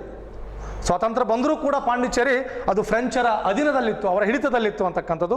ಹಾಗೆ ಕಾಂಗ್ರೆಸ್, ಕಮ್ಯುನಿಸ್ಟ್ ಮತ್ತು ಇತರ ಸಂಘಟನೆಗಳು ಹೋರಾಟದ ಫಲವಾಗಿ 1954ರಲ್ಲಿ ಭಾರತಕ್ಕೆ ಪಾಂಡಿಚೇರಿಯನ್ನು ಸೇರ್ಪಡೆ ಮಾಡಲಾಯಿತು. ನೋಡಿ, ಈ ಕಾಂಗ್ರೆಸ್ ಮತ್ತು ಕಮ್ಯುನಿಸ್ಟ್ ಮತ್ತು ಇತರ ಸಂಘಟನೆಗಳು ಎಲ್ಲವೂ ಹೋರಾಟ ಮಾಡೋದ್ರ ಮುಖಾಂತರ 1954ರಲ್ಲಿ ಈ ಪಾಂಡಿಚೇರಿಯನ್ನು ಏನು ಮಾಡಿದರು, ನಮ್ಮ ಭಾರತದ ಒಕ್ಕೂಟಕ್ಕೆ ವಿಲೀನಗೊಳಿಸಲಾಯಿತು ಅಂತಕ್ಕಂಥದ್ದು. ಮುಂದಿನ ಪ್ರಶ್ನೆ, ಹೈದರಾಬಾದ್ ಸಂಸ್ಥಾನವನ್ನು ಭಾರತದ ಒಕ್ಕೂಟಕ್ಕೆ ಹೇಗೆ ಸೇರಿಸಲಾಯಿತು? ಮಕ್ಕಳೇ, ಹೈದರಾಬಾದ್ ಸಂಸ್ಥಾನ ನೋಡಿ, ನಮಗೆ ಗೊತ್ತಿರ್ತಕ್ಕಂಥ ವಿಚಾರ, ಭಾರತ ಸ್ವತಂತ್ರಗೊಂಡರೂ ಕೂಡ ಕೆಲವು ಸಂಸ್ಥಾನಗಳು ಹಾಗೆ ಉಳ್ಕೊಂಡಿದ್ದು. ಹಾಗಾದರೆ ಹೈದರಾಬಾದ್ ಸಂಸ್ಥಾನವನ್ನು ಹೇಗೆ ವಿಲೀನೀಕರಣಗೊಳಿಸಲಾಯಿತು ಅಂತ ಹೇಳಿದ್ರೆ, ಹೈದರಾಬಾದ್ ಸಂಸ್ಥಾನವು ನಿಜಾಮನ ಅಧೀನದಲ್ಲಿತ್ತು. ನಿಜಾಮನು ಸ್ವತಂತ್ರವಾಗಿ ಉಳಿಯಲು ಇಚ್ಛಿಸಿದ್ದು ಭಾರತದ ಒಕ್ಕೂಟಕ್ಕೆ ಸೇರಲು ನಿರಾಕರಿಸ್ತಾನೆ. ಹಾಗೆ ನಿಜಾಮನ ಕ್ರೂರ ಪಡೆಯಾಗಿರ್ತಕ್ಕಂಥ ರಜಾಕಾರರು ಅಂತಕ್ಕಂಥ ಒಂದು ಪಡೆ, ಆ ಪಡೆಯ ಬಗ್ಗೆ ಜನತೆಯಲ್ಲಿ ವ್ಯಾಪಕವಾಗಿರ್ತಕ್ಕಂಥ ಒಂದು ಪ್ರತಿರೋಧವಿತ್ತು. ಹಾಗೆ ಭಾರತ ಸರ್ಕಾರ ಸೈನ್ಯವನ್ನು ಕಳುಹಿಸಿ ಹೈದರಾಬಾದನ್ನು ಭಾರತದೊಂದಿಗೆ ವಿಲೀನಗೊಳಿಸಲಾಯಿತು ಅಂತಕ್ಕಂಥದ್ದು. ಈ ರೀತಿಯಾಗಿ ಹೈದರಾಬಾದ್ ಸಂಸ್ಥಾನವನ್ನು ಭಾರತದ ಒಕ್ಕೂಟಕ್ಕೆ ಸೇರ್ಪಡೆಗೊಳಿಸಲಾಯಿತು ಅಂತಕ್ಕಂಥದ್ದು. ಮುಂದಿನ ಪ್ರಶ್ನೆ, ರಾಜ್ಯ ಪುನರ್ವಿಂಗಡಣಾ ಆಯೋಗದ ಅಧ್ಯಕ್ಷರು ಮತ್ತು ಸದಸ್ಯರು ಯಾರು? ನೋಡಿ ವಿದ್ಯಾರ್ಥಿಗಳೇ, ರಾಜ್ಯ ಪುನರ್ವಿಂಗಡಣಾ ಆಯೋಗದ ಅಧ್ಯಕ್ಷರು ಯಾರಂತ ಹೇಳಿದ್ರೆ ಫಜಲ್ ಅಲಿ ಅಂತಕ್ಕಂಥವ್ರು ಇದರ ಅಧ್ಯಕ್ಷರಾಗಿರ್ತಾರೆ. ಹಾಗೆ ಇದರ ಸದಸ್ಯರು ಇಬ್ಬರು, KM ಪಣಿಕ್ಕರ್ ಹಾಗೂ HN ಕುಂಜ್ರು ಅಂತಕ್ಕಂಥವ್ರು ಈ ರಾಜ್ಯ ಪುನರ್ವಿಂಗಡಣಾ ಆಯೋಗದ ಸದಸ್ಯರಾಗಿರ್ತಾರೆ. ಹಾಗೆ ಮುಂದಿನ ಪ್ರಶ್ನೆ ನೋಡೋದಾದರೆ, ಜುನಾಗಢ ಸಂಸ್ಥಾನವನ್ನು ಹೇಗೆ ವಿಲೀನೀಕರಣಗೊಳಿಸಲಾಯಿತು? ವಿದ್ಯಾರ್ಥಿಗಳೇ, ಜುನಾಗಢ ಸಂಸ್ಥಾನವನ್ನು ಹೇಗೆ ವಿಲೀನೀಕರಣಗೊಳಿಸಲಾಯಿತು ಅಂತ ಹೇಳಿದ್ರೆ, ಈ ಜುನಾಗಢದ ನವಾಬ ಜುನಾಗಢವನ್ನು ಪಾಕಿಸ್ತಾನಕ್ಕೆ ಸೇರಿಸಲು ಇಚ್ಛಿಸಿದ್ದನು. ನೋಡಿ, ಜುನಾಗಢದ ನವಾಬ ಇವನು ಪಾಕಿಸ್ತಾನವನ್ನು ಸೇರಲಿಕ್ಕೆ ಅವನ ಇಂಗಿತ ಇತ್ತು. ಆದರೆ ಅಲ್ಲಿನ ಪ್ರಜೆಗಳು ಆತನ ವಿರುದ್ಧ ತಿರುಗಿ ಬೀಳ್ತಾರೆ, ಆತನ ವಿರುದ್ಧ ದಂಗೆ ಹೇಳ್ತಾರೆ. ಅಲ್ಲಿನ ಪ್ರಜೆಗಳು ಆತನ ವಿರುದ್ಧ ದಂಗೆ ಹೇಳ್ತಾರೆ. ಇದನ್ನು ಎದುರಿಸಲಾರದೆ ಆ ಜುನಾಗಢದ ನವಾಬ ಏನು ಮಾಡ್ತಾನೆ, ಪಲಾಯನವನ್ನು ಮಾಡ್ತಾನೆ. ಹಾಗೆ ಮುಂದೆ ದಿವಾನರ ಮನವಿಯನ್ನು ಆಧರಿಸಿ 1949ರಲ್ಲಿ ಜುನಾಗಢವನ್ನು ಭಾರತದ ಒಕ್ಕೂಟಕ್ಕೆ ಸೇರಿಸಲಾಗುತ್ತೆ. ಈ ರೀತಿಯಾಗಿ ಈ ಒಂದು ಜುನಾಗಢ ಸಂಸ್ಥಾನವನ್ನು ಭಾರತದ ಒಕ್ಕೂಟಕ್ಕೆ ಸೇರ್ಪಡೆಗೊಳಿಸಲಾಯಿತು. ಹಿಂದಿನ ತರಗತಿಯಲ್ಲಿ 9ನೇ ಅಧ್ಯಾಯ ಸ್ವಾತಂತ್ರ್ಯೋತ್ತರ ಭಾರತವನ್ನು ನಾವು ತಿಳ್ಕೊಂಡಿದ್ದೀವಿ. ಇಂದು SSLC ಸಮಾಜ ವಿಜ್ಞಾನ ಇತಿಹಾಸ ವಿಭಾಗದಲ್ಲಿ ಅಧ್ಯಾಯ 10 20ನೇ ಶತಮಾನದ ರಾಜಕೀಯ ಆಯಾಮಗಳ ಬಗ್ಗೆ ಇವತ್ತು ನಾವು ತಿಳ್ಕೊಳ್ಳೋಣ. ಹಾಗಾದರೆ ಈ 20ನೇ ಶತಮಾನದ ರಾಜಕೀಯ ಆಯಾಮಗಳಲ್ಲಿ ಮುಖ್ಯವಾಗಿ 4 ಅಂಕದ ಬಹುನಿರೀಕ್ಷಿತ ಪ್ರಶ್ನೆಗಳ ಒಂದು ಬರ್ಬೋದು ಅಂತಕ್ಕಂಥದ್ದು. ಹಾಗಾದರೆ ಬಹುನಿರೀಕ್ಷಿತ 4 ಅಂಕದ ಪ್ರಶ್ನೆಗಳು ಯಾವ್ಯಾವು ಅಂತಂದರೆ, ಇಲ್ಲಿ ಮುಖ್ಯವಾಗಿ ಪ್ರಥಮ ಮಹಾಯುದ್ಧಕ್ಕೆ ಕಾರಣಗಳು ಮತ್ತು ಪರಿಣಾಮಗಳು ಯಾವ್ಯಾವು, ಪ್ರಥಮ ಮಹಾಯುದ್ಧದ ಕಾರಣ ಮತ್ತು ಪರಿಣಾಮಗಳು ಯಾವ್ಯಾವು ಅಂತಂದರೆ, ಮುಖ್ಯವಾಗಿ ಉತ್ತರ ಕಾರಣಗಳು ಯಾವ್ಯಾವು ಅಂತಂದರೆ ಅತಿಯಾದ ರಾಷ್ಟ್ರೀಯತೆ ಅಥವಾ ಅತ್ಯುಗ್ರ ರಾಷ್ಟ್ರೀಯತೆ ಅಂತ ಕೂಡ ನಾವು ಹೇಳ್ಬೋದು. ಹಾಗೆ ಅತಿಯಾದ ಮಿಲಿಟರೀಕರಣ, ಹಾಗೆ ಅತಿಯಾದ ಸಾಮ್ರಾಜ್ಯ ವಿಸ್ತಾರ, ಹಾಗೆ ಪರಸ್ಪರ ಮೈತ್ರಿಕೂಟಗಳ ರಚನೆ ಅಂತಕ್ಕಂಥದ್ದು ಇವು ಕಾರಣಗಳಂತ ನಾವು ನೋಡ್ಬೋದು. ಪರಿಣಾಮಗಳು ಯಾವುವು ಅಂತ ಹೇಳಿದ್ರೆ ಇಲ್ಲಿ ಮುಖ್ಯವಾಗಿ ಆಸ್ಟ್ರೋ ಹಂಗೇರಿ ಮತ್ತು ಆಟೋಮನ್ ಸಾಮ್ರಾಜ್ಯಗಳು ಅಸ್ತಿತ್ವ ಕಳೆದುಕೊಂಡವು. ಆಸ್ಟ್ರೋ ಹಂಗೇರಿ ಮತ್ತು ಆಟೋಮನ್ ಸಾಮ್ರಾಜ್ಯಗಳು ಅಸ್ತಿತ್ವ ಕಳೆದುಕೊಂಡವು. ಹಾಗೆ ಎರಡನೇ ಒಂದು ಅಂಶ, ಯುರೋಪಿಯನ್ ಭೂಪಟವೇ ಇಲ್ಲಿ ಬದಲಾಗಿ ಹೋಗುತ್ತೆ. ಯುರೋಪಿಯನ್ ಭೂಪಟವೇ ಇಲ್ಲಿ ಏನಾಗುತ್ತೆ, ಬದಲಾಗಿ ಹೋಗುತ್ತೆ. 1919ರಲ್ಲಿ ರಾಷ್ಟ್ರಸಂಘ ರಚನೆಯಾಗುತ್ತೆ. 1919ರಲ್ಲಿ ರಾಷ್ಟ್ರಸಂಘ ರಚನೆಯಾಗುತ್ತೆ. ಸೋತ ರಾಷ್ಟ್ರಗಳೊಳಗೆ ಬೆಳೆದ ಅವಮಾನಕರ ಭಾವನೆಗಳು ಉಗ್ರ ರಾಷ್ಟ್ರೀಯತೆಗೆ ಕಾರಣವಾಯಿತು. ಸೋತ ರಾಷ್ಟ್ರಗಳೊಳಗೆ ಬೆಳೆದ ಅವಮಾನಕರ ಭಾವನೆಗಳು ಉಗ್ರ ರಾಷ್ಟ್ರೀಯತೆಗೆ ಕಾರಣವಾಗುತ್ತೆ. ಹಾಗೆ ಮುಂದಿನ ಒಂದು ಅಂಶ, ಹಿಟ್ಲರ್ನಂಥ ಸರ್ವಾಧಿಕಾರಿಯ ಬೆಳವಣಿಗೆಗೆ ಸಹಾಯವಾಯಿತು. ಹಿಟ್ಲರ್ನಂಥ ಸರ್ವಾಧಿಕಾರಿಯ ಬೆಳವಣಿಗೆಗೆ ಇದು ಸಹಾಯವಾಯಿತು ಅಂತಕ್ಕಂಥದ್ದನ್ನು ನಾವು ನೋಡ್ಬೋದು. ಹಾಗೆ ಎರಡನೇ ಪ್ರಶ್ನೆ ಈ ಒಂದು ಅಧ್ಯಾಯದಲ್ಲಿ 20ನೇ ಶತಮಾನದ ರಾಜಕೀಯ ಆಯಾಮದಲ್ಲಿ ಮುಖ್ಯವಾಗಿರ್ತಕ್ಕಂಥ ಎರಡನೇ ಪ್ರಶ್ನೆ, ನಾಜಿ ಸಿದ್ಧಾಂತವು ಜರ್ಮನಿಯನ್ನು ಹೇಗೆ ಹಾಳು ಮಾಡಿತು ಅಥವಾ ಹಾಳು ಮಾಡಿತು ಹೇಗೆ? ವಿದ್ಯಾರ್ಥಿಗಳೇ, ಈಗಾಗಲೇ ಗೊತ್ತಿರ್ತಕ್ಕಂಥ ಒಂದು ವಿಷಯ, ನಾಜಿ ಸಿದ್ಧಾಂತವನ್ನು ಹಿಟ್ಲರ್ ಜಾರಿಗೊಳಿಸ್ತಾನೆ ಜರ್ಮನಿಯಲ್ಲಿ. ಆ ನಾಜಿ ಸಿದ್ಧಾಂತ ಜರ್ಮನಿಯನ್ನು ಹೇಗೆ ಹಾಳು ಮಾಡುತ್ತೆ ಅಂತ ಹೇಳಿದ್ರೆ, ಜಗತ್ತಿನಲ್ಲಿ ಆರ್ಯ ಜನಾಂಗ ಶ್ರೇಷ್ಠವಾದುದು ಅಂತಕ್ಕಂಥದ್ದು. ಎರಡನೇದಾಗಿ, ಜಗತ್ತನ್ನು ಆಳಲು ಕೇವಲ ಜರ್ಮನರು ಮಾತ್ರ ಯೋಗ್ಯರು ಅಂತಕ್ಕಂಥ ಒಂದು ಭಾವನೆ ಆ ಒಂದು ನಾಜಿ ಸಿದ್ಧಾಂತದಲ್ಲಿತ್ತು. ಹಾಗೆ ಉಳಿದ ಜನಾಂಗಗಳು ಕೇವಲ ಆಳಿಸಿಕೊಳ್ಳಲು ಮಾತ್ರ ಯೋಗ್ಯರು ಅಂತಕ್ಕಂಥ ಒಂದು ಭಾವನೆ ಅವರಲ್ಲಿತ್ತು. ಆರ್ಯನರು ಎಲ್ಲ ಸಮಸ್ಯೆಗಳಿಗೆ ಯಹೂದಿಗಳೇ ಕಾರಣ. ನೋಡಿ, ಆರ್ಯನರ ಎಲ್ಲ ಸಮಸ್ಯೆಗಳಿಗೆ ಅಲ್ಲಿರ್ತಕ್ಕಂಥ ಜರ್ಮನ್ ದೇಶದಲ್ಲಿರ್ತಕ್ಕಂಥ ಯಹೂದಿಗಳೇ ಕಾರಣ ಅಂತಕ್ಕಂಥದ್ದು ಆ ಒಂದು ನಾಜಿ ಸಿದ್ಧಾಂತ ಹೊಂದಿತ್ತು. ಹಾಗೆ ಇವರು ಬದುಕಲು ಯೋಗ್ಯರಲ್ಲ ಎಂಬ ಉಗ್ರ ರಾಷ್ಟ್ರೀಯವಾದ ಜಾರಿಗೆ ಬಂದಿತ್ತು. ಈ ಯಹೂದಿಗಳು ಜರ್ಮನಿ ದೇಶದಲ್ಲಿ ಬದುಕಲಿಕ್ಕೆ ಯೋಗ್ಯರಲ್ಲ, ಅವರನ್ನು ಕೊಲಿಸಬೇಕು ಅಂತಕ್ಕಂಥದ್ದು ಈ ಒಂದು ಸಿದ್ಧಾಂತದ ಒಂದು ತತ್ವವಾಗಿತ್ತು. ಹಾಗೆ ಜನಾಂಗೀಯ ದ್ವೇಷವನ್ನು ಪ್ರಸಾರ ಮಾಡಲು ಈ ಹಿಟ್ಲರ್ ಗೋಬೆಲ್ಸ್ ಎಂಬ ವಿಶೇಷವಾದ ಮಂತ್ರಿಯನ್ನು ಇಲ್ಲಿ ನೇಮಕ ಮಾಡ್ತಾನೆ. ನೋಡಿ ವಿದ್ಯಾರ್ಥಿಗಳೇ, ಈ ನಾಜಿ ಸಿದ್ಧಾಂತದಲ್ಲಿ ಜನಾಂಗೀಯ ದ್ವೇಷವನ್ನು ಪ್ರಸಾರ ಮಾಡಲು ಗೋಬೆಲ್ಸ್ ಅಂತಕ್ಕಂಥ ಒಂದು ವಿಶೇಷವಾದ ಮಂತ್ರಿಯನ್ನು ಕೂಡ ಇಲ್ಲಿ ನೇಮಕ ಮಾಡ್ತಾರೆ. ಗಲಭೆಗಳನ್ನು ಮಾಡಿ ಜನರಲ್ಲಿ ಭೀತಿ ಹುಟ್ಟಿಸಲು ಬೂದು ಅಂಗಿದಾಳ, ಬ್ರೌನ್ ಶರ್ಟ್ಸ್ ಅಂತ ಹೇಳ್ತೀವಿ ನಾವು. ಹಾಗೆ ಹಿಟ್ಲರ್ ಬೂದು ಅಂಗಿದಾಳ ಎಂಬ ಕ್ರೌರ್ಯ ಪಡೆಯನ್ನು ರಚನೆ ಮಾಡ್ತಾನೆ. ನೋಡಿ, ಗಲಭೆಗಳನ್ನು ಸೃಷ್ಟಿ ಮಾಡಿ ಜನರಲ್ಲಿ ಭೀತಿ ಹುಟ್ಟಿಸಿ ಜನರನ್ನು ಭಯ ಹುಟ್ಟಿಸ್ಲಿಕ್ಕೆ ಬೂದು ಅಂಗಿದಾಳ ಎಂಬ ಕ್ರೌರ್ಯ ಪಡೆಯನ್ನು ಕೂಡ ಇಲ್ಲಿ ರಚನೆ ಮಾಡ್ತಾರೆ. ಹಾಗೆ ಹೋಲೋಕಾಸ್ಟ್, ಸಾಮೂಹಿಕ ಕಗ್ಗೊಲೆ ಅಂತ ಹೇಳ್ತೀವಿ ನಾವು. ಅಂದರೆ ಹಿಟ್ಲರ್ ಏನು ಮಾಡ್ತಾನೆ, ಒಂದು ಗ್ಯಾಸ್ ಚೇಂಬರ್ಗಳ ಮೂಲಕ ಅಥವಾ ವಿಷಾನಿಲ ಗಾಳಿಯನ್ನು ಬಿಡೋದ್ರ ಮೂಲಕ ಯಹೂದಿಗಳನ್ನು ಸಾಮೂಹಿಕ ಕಗ್ಗೊಲೆಗಳನ್ನು ನಡೆಸ್ತಾನೆ. ಅಂದರೆ ಒಂದು ದೊಡ್ಡ ದೊಡ್ಡ ರೂಮಿನೊಳಗಡೆ, ಆ ಒಂದು ರೂಮಿನೊಳಗಡೆ ಯಹೂದಿಗಳನ್ನು ಕೂಡಿ ಹಾಕಿ ಅದರಲ್ಲಿ ವಿಷಾನಿಲವನ್ನು ಅಥವಾ ವಿಷ ಗಾಳಿಯನ್ನು ಬಿಟ್ಟು ಆ ಒಂದು ಸಾಮೂಹಿಕ ಕಗ್ಗೊಲೆ, ಅದನ್ನು ನಾವು ಇಲ್ಲಿ ಹೋಲೋಕಾಸ್ಟ್ ಅಂತ ಕೂಡ ಕರಿತೀವಿ. ಆ ಯಹೂದಿಗಳನ್ನು ಕೊಲಿಸಲಿಕ್ಕೆ ಸಾಮೂಹಿಕ ಕಗ್ಗೊಲೆಗಳನ್ನು ಕೂಡ ಹಿಟ್ಲರ್ ಏನು ಮಾಡ್ತಾನೆ, ನಡೆಸ್ತಾನೆ. ಹಾಗೆ ಹಿಟ್ಲರ್ನ ಒಂದು ಆಸೆ, ಮಹದಾಸೆ ಏನಾಗಿತ್ತಪ್ಪ ಅಂತಂದರೆ ಜಗತ್ತನ್ನೇ ಗೆಲ್ಲಬೇಕಂತಕ್ಕಂಥ ಮಹತ್ವಾಕಾಂಕ್ಷೆಯನ್ನು ಹಿಟ್ಲರ್ ಹೊಂದಿದ್ದ. ಇದು ಎರಡನೇ ಮಹಾಯುದ್ಧಕ್ಕೆ ಕಾರಣವಾಗುತ್ತೆ. ನೋಡಿ, ಹಿಟ್ಲರ್ ಜಗತ್ತನ್ನೇ ಗೆಲ್ಲಬೇಕಂತಕ್ಕಂಥ ಒಂದು ಮಹತ್ವಾಕಾಂಕ್ಷೆಯನ್ನು ಹೊಂದಿದ್ದ. ಹಾಗಾಗಿ ಆ ಒಂದು ಎರಡನೇ ಮಹಾಯುದ್ಧಕ್ಕೆ ಇದು ಒಂದು ಪ್ರಮುಖವಾಗಿರ್ತಕ್ಕಂಥ ಒಂದು ಕಾರಣ ಆಗುತ್ತೆ. ಇದು ಈ ಒಂದು ನಾಜಿ ಸಿದ್ಧಾಂತ ಇದು ಜರ್ಮನಿಯನ್ನೇ ಹಾಳು ಮಾಡಿತು ಅಂತಕ್ಕಂಥದ್ದನ್ನು ಇದರಿಂದ ತಿಳ್ಕೊಳ್ಬೋದು.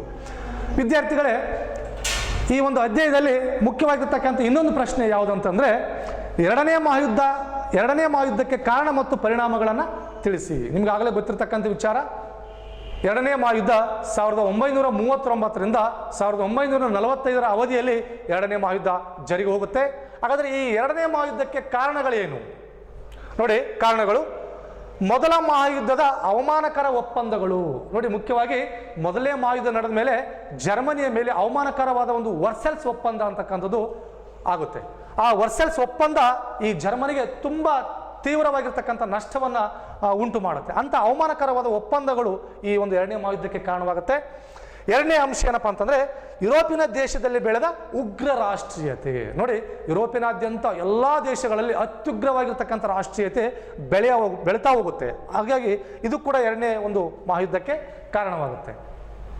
ಹಾಗೆ ಇನ್ನೊಂದು ಪ್ರಮುಖವಾಗಿರ್ತಕ್ಕಂಥ ಎರಡನೇ ಮಹಾಯುದ್ಧಕ್ಕೆ ಕಾರಣ ಏನಪ್ಪ ಅಂತಂದರೆ ಹಿಟ್ಲರ್ ಮತ್ತು ಮುಸೋಲಿಯನ್ನಂತಹ ಸರ್ವಾಧಿಕಾರಿಗಳ ಏಳಿಗೆ. ನೋಡಿ ವಿದ್ಯಾರ್ಥಿಗಳೇ, ನಿಮಗಾಗಲೇ ಗೊತ್ತಿರತಕ್ಕಂಥದ್ದು ಜರ್ಮನಿಯಲ್ಲಿ ಹಿಟ್ಲರ್, ಇಟಲಿಯಲ್ಲಿ ಮುಸೋಲಿನ್, ಇವರು ತಮ್ಮದೇ ಆಗಿರ್ತಕ್ಕಂಥ ಇಡೀ ಜಗತ್ತನ್ನೇ ಗೆಲ್ಲಬೇಕಂತಕ್ಕಂಥ ಒಂದು ಮಹತ್ವಾಕಾಂಕ್ಷೆಯನ್ನು ಹೊಂದಿರತಕ್ಕಂಥ ಇವರ ಸರ್ವಾಧಿಕಾರಿಗಳ ಏಳಿಗೆ ಅದು ಎರಡನೇ ಮಹಾಯುದ್ಧಕ್ಕೆ ಕಾರಣವಾಗುತ್ತೆ. ಹಾಗೆ ಇಲ್ಲಿ ಇಡೀ ಪ್ರಪಂಚದ ಯುರೋಪಿಯನ್ ರಾಷ್ಟ್ರಗಳು ಎರಡು ವಿರುದ್ಧ ಶತ್ರು ಬಣಗಳಾಗಿ ಮಾರ್ಪಾಡಾಗ್ತವೆ. ಎರಡು ವಿರುದ್ಧವಾದ ಶತ್ರು ಬಣಗಳು ಇಲ್ಲಿ ಏನಾಗ್ತವೆ, ಎರಡು ವಿರುದ್ಧವಾದ ಶತ್ರು ಬಣಗಳು ಏನಾಗ್ತವೆ, ಇಲ್ಲಿ ಮಾರ್ಪಾಡಾಗ್ತವೆ. ಇದು ಕಾರಣಗಳು ಅಂತ ಹೇಳ್ಬೋದು. ಹಾಗೆ ಈ ಎರಡನೇ ಮಹಾಯುದ್ಧಕ್ಕೆ ಪರಿಣಾಮಗಳು ಯಾವ್ಯಾವು ನೋಡಿ.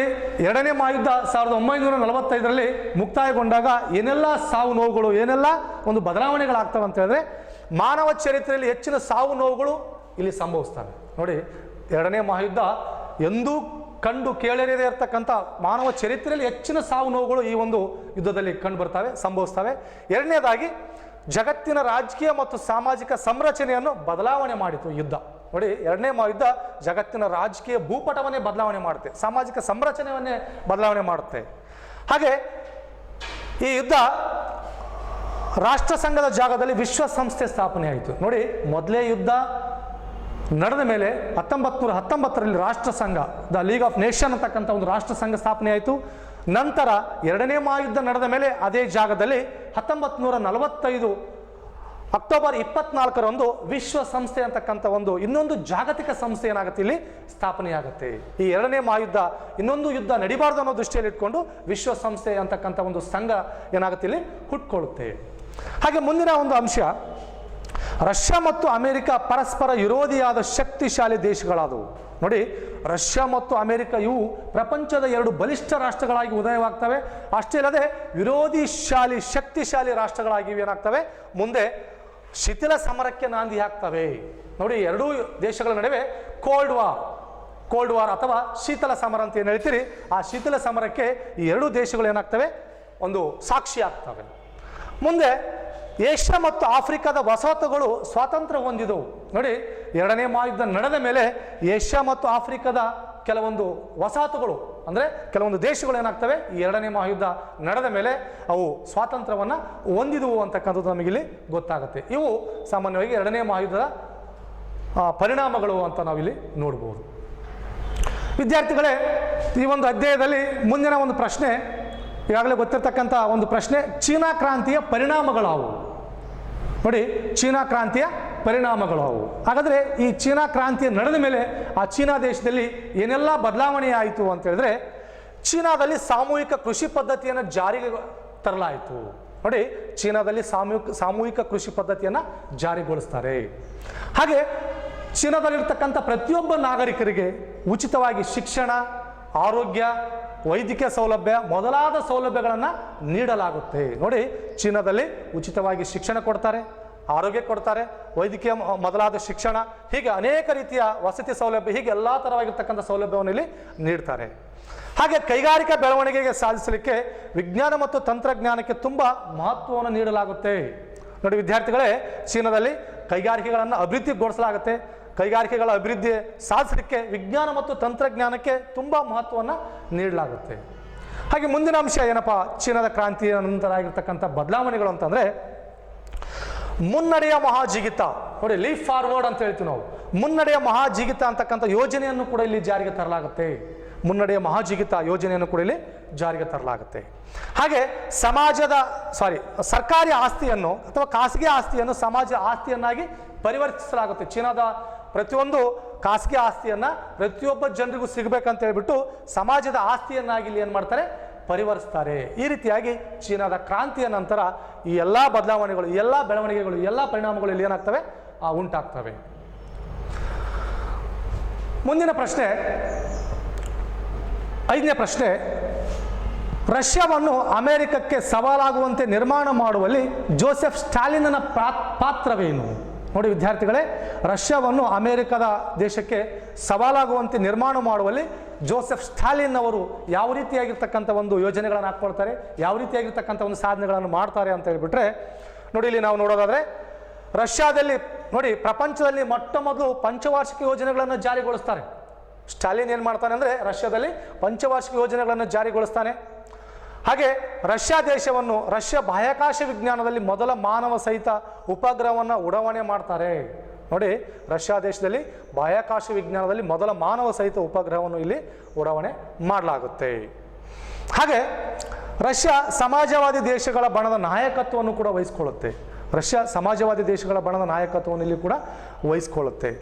ಹಾಗೆ ರಷ್ಯಾವನ್ನು ಬಲಿಷ್ಠ ರಾಷ್ಟ್ರವನ್ನಾಗಿ ನಿರ್ಮಾಣ ಮಾಡಲಿಕ್ಕೆ ಈ ಜೋಸೆಫ್ ಸ್ಟಾಲಿನ್ ಬಹು ದೊಡ್ಡ ಪಾತ್ರವನ್ನು ಇಲ್ಲಿ ವಹಿಸ್ತಾನೆ ಅಂತ ಹೇಳ್ಬೋದು ನಾವು. ರಷ್ಯಾವನ್ನು ಅಮೆರಿಕದಂತೆ ಒಂದು ದೊಡ್ಡ ರಾಷ್ಟ್ರವನ್ನಾಗಿ ಕೂಡ ನಿರ್ಮಾಣ ಮಾಡಲಿಕ್ಕೆ ಆತ ತುಂಬ ಸಾಧನೆಯನ್ನು ಮಾಡ್ತಾನೆ ಅಂತಕ್ಕಂಥದ್ದು ನಮಗಿಲ್ಲಿ ಗೊತ್ತಾಗುತ್ತೆ. ಈ ರೀತಿಯಾಗಿ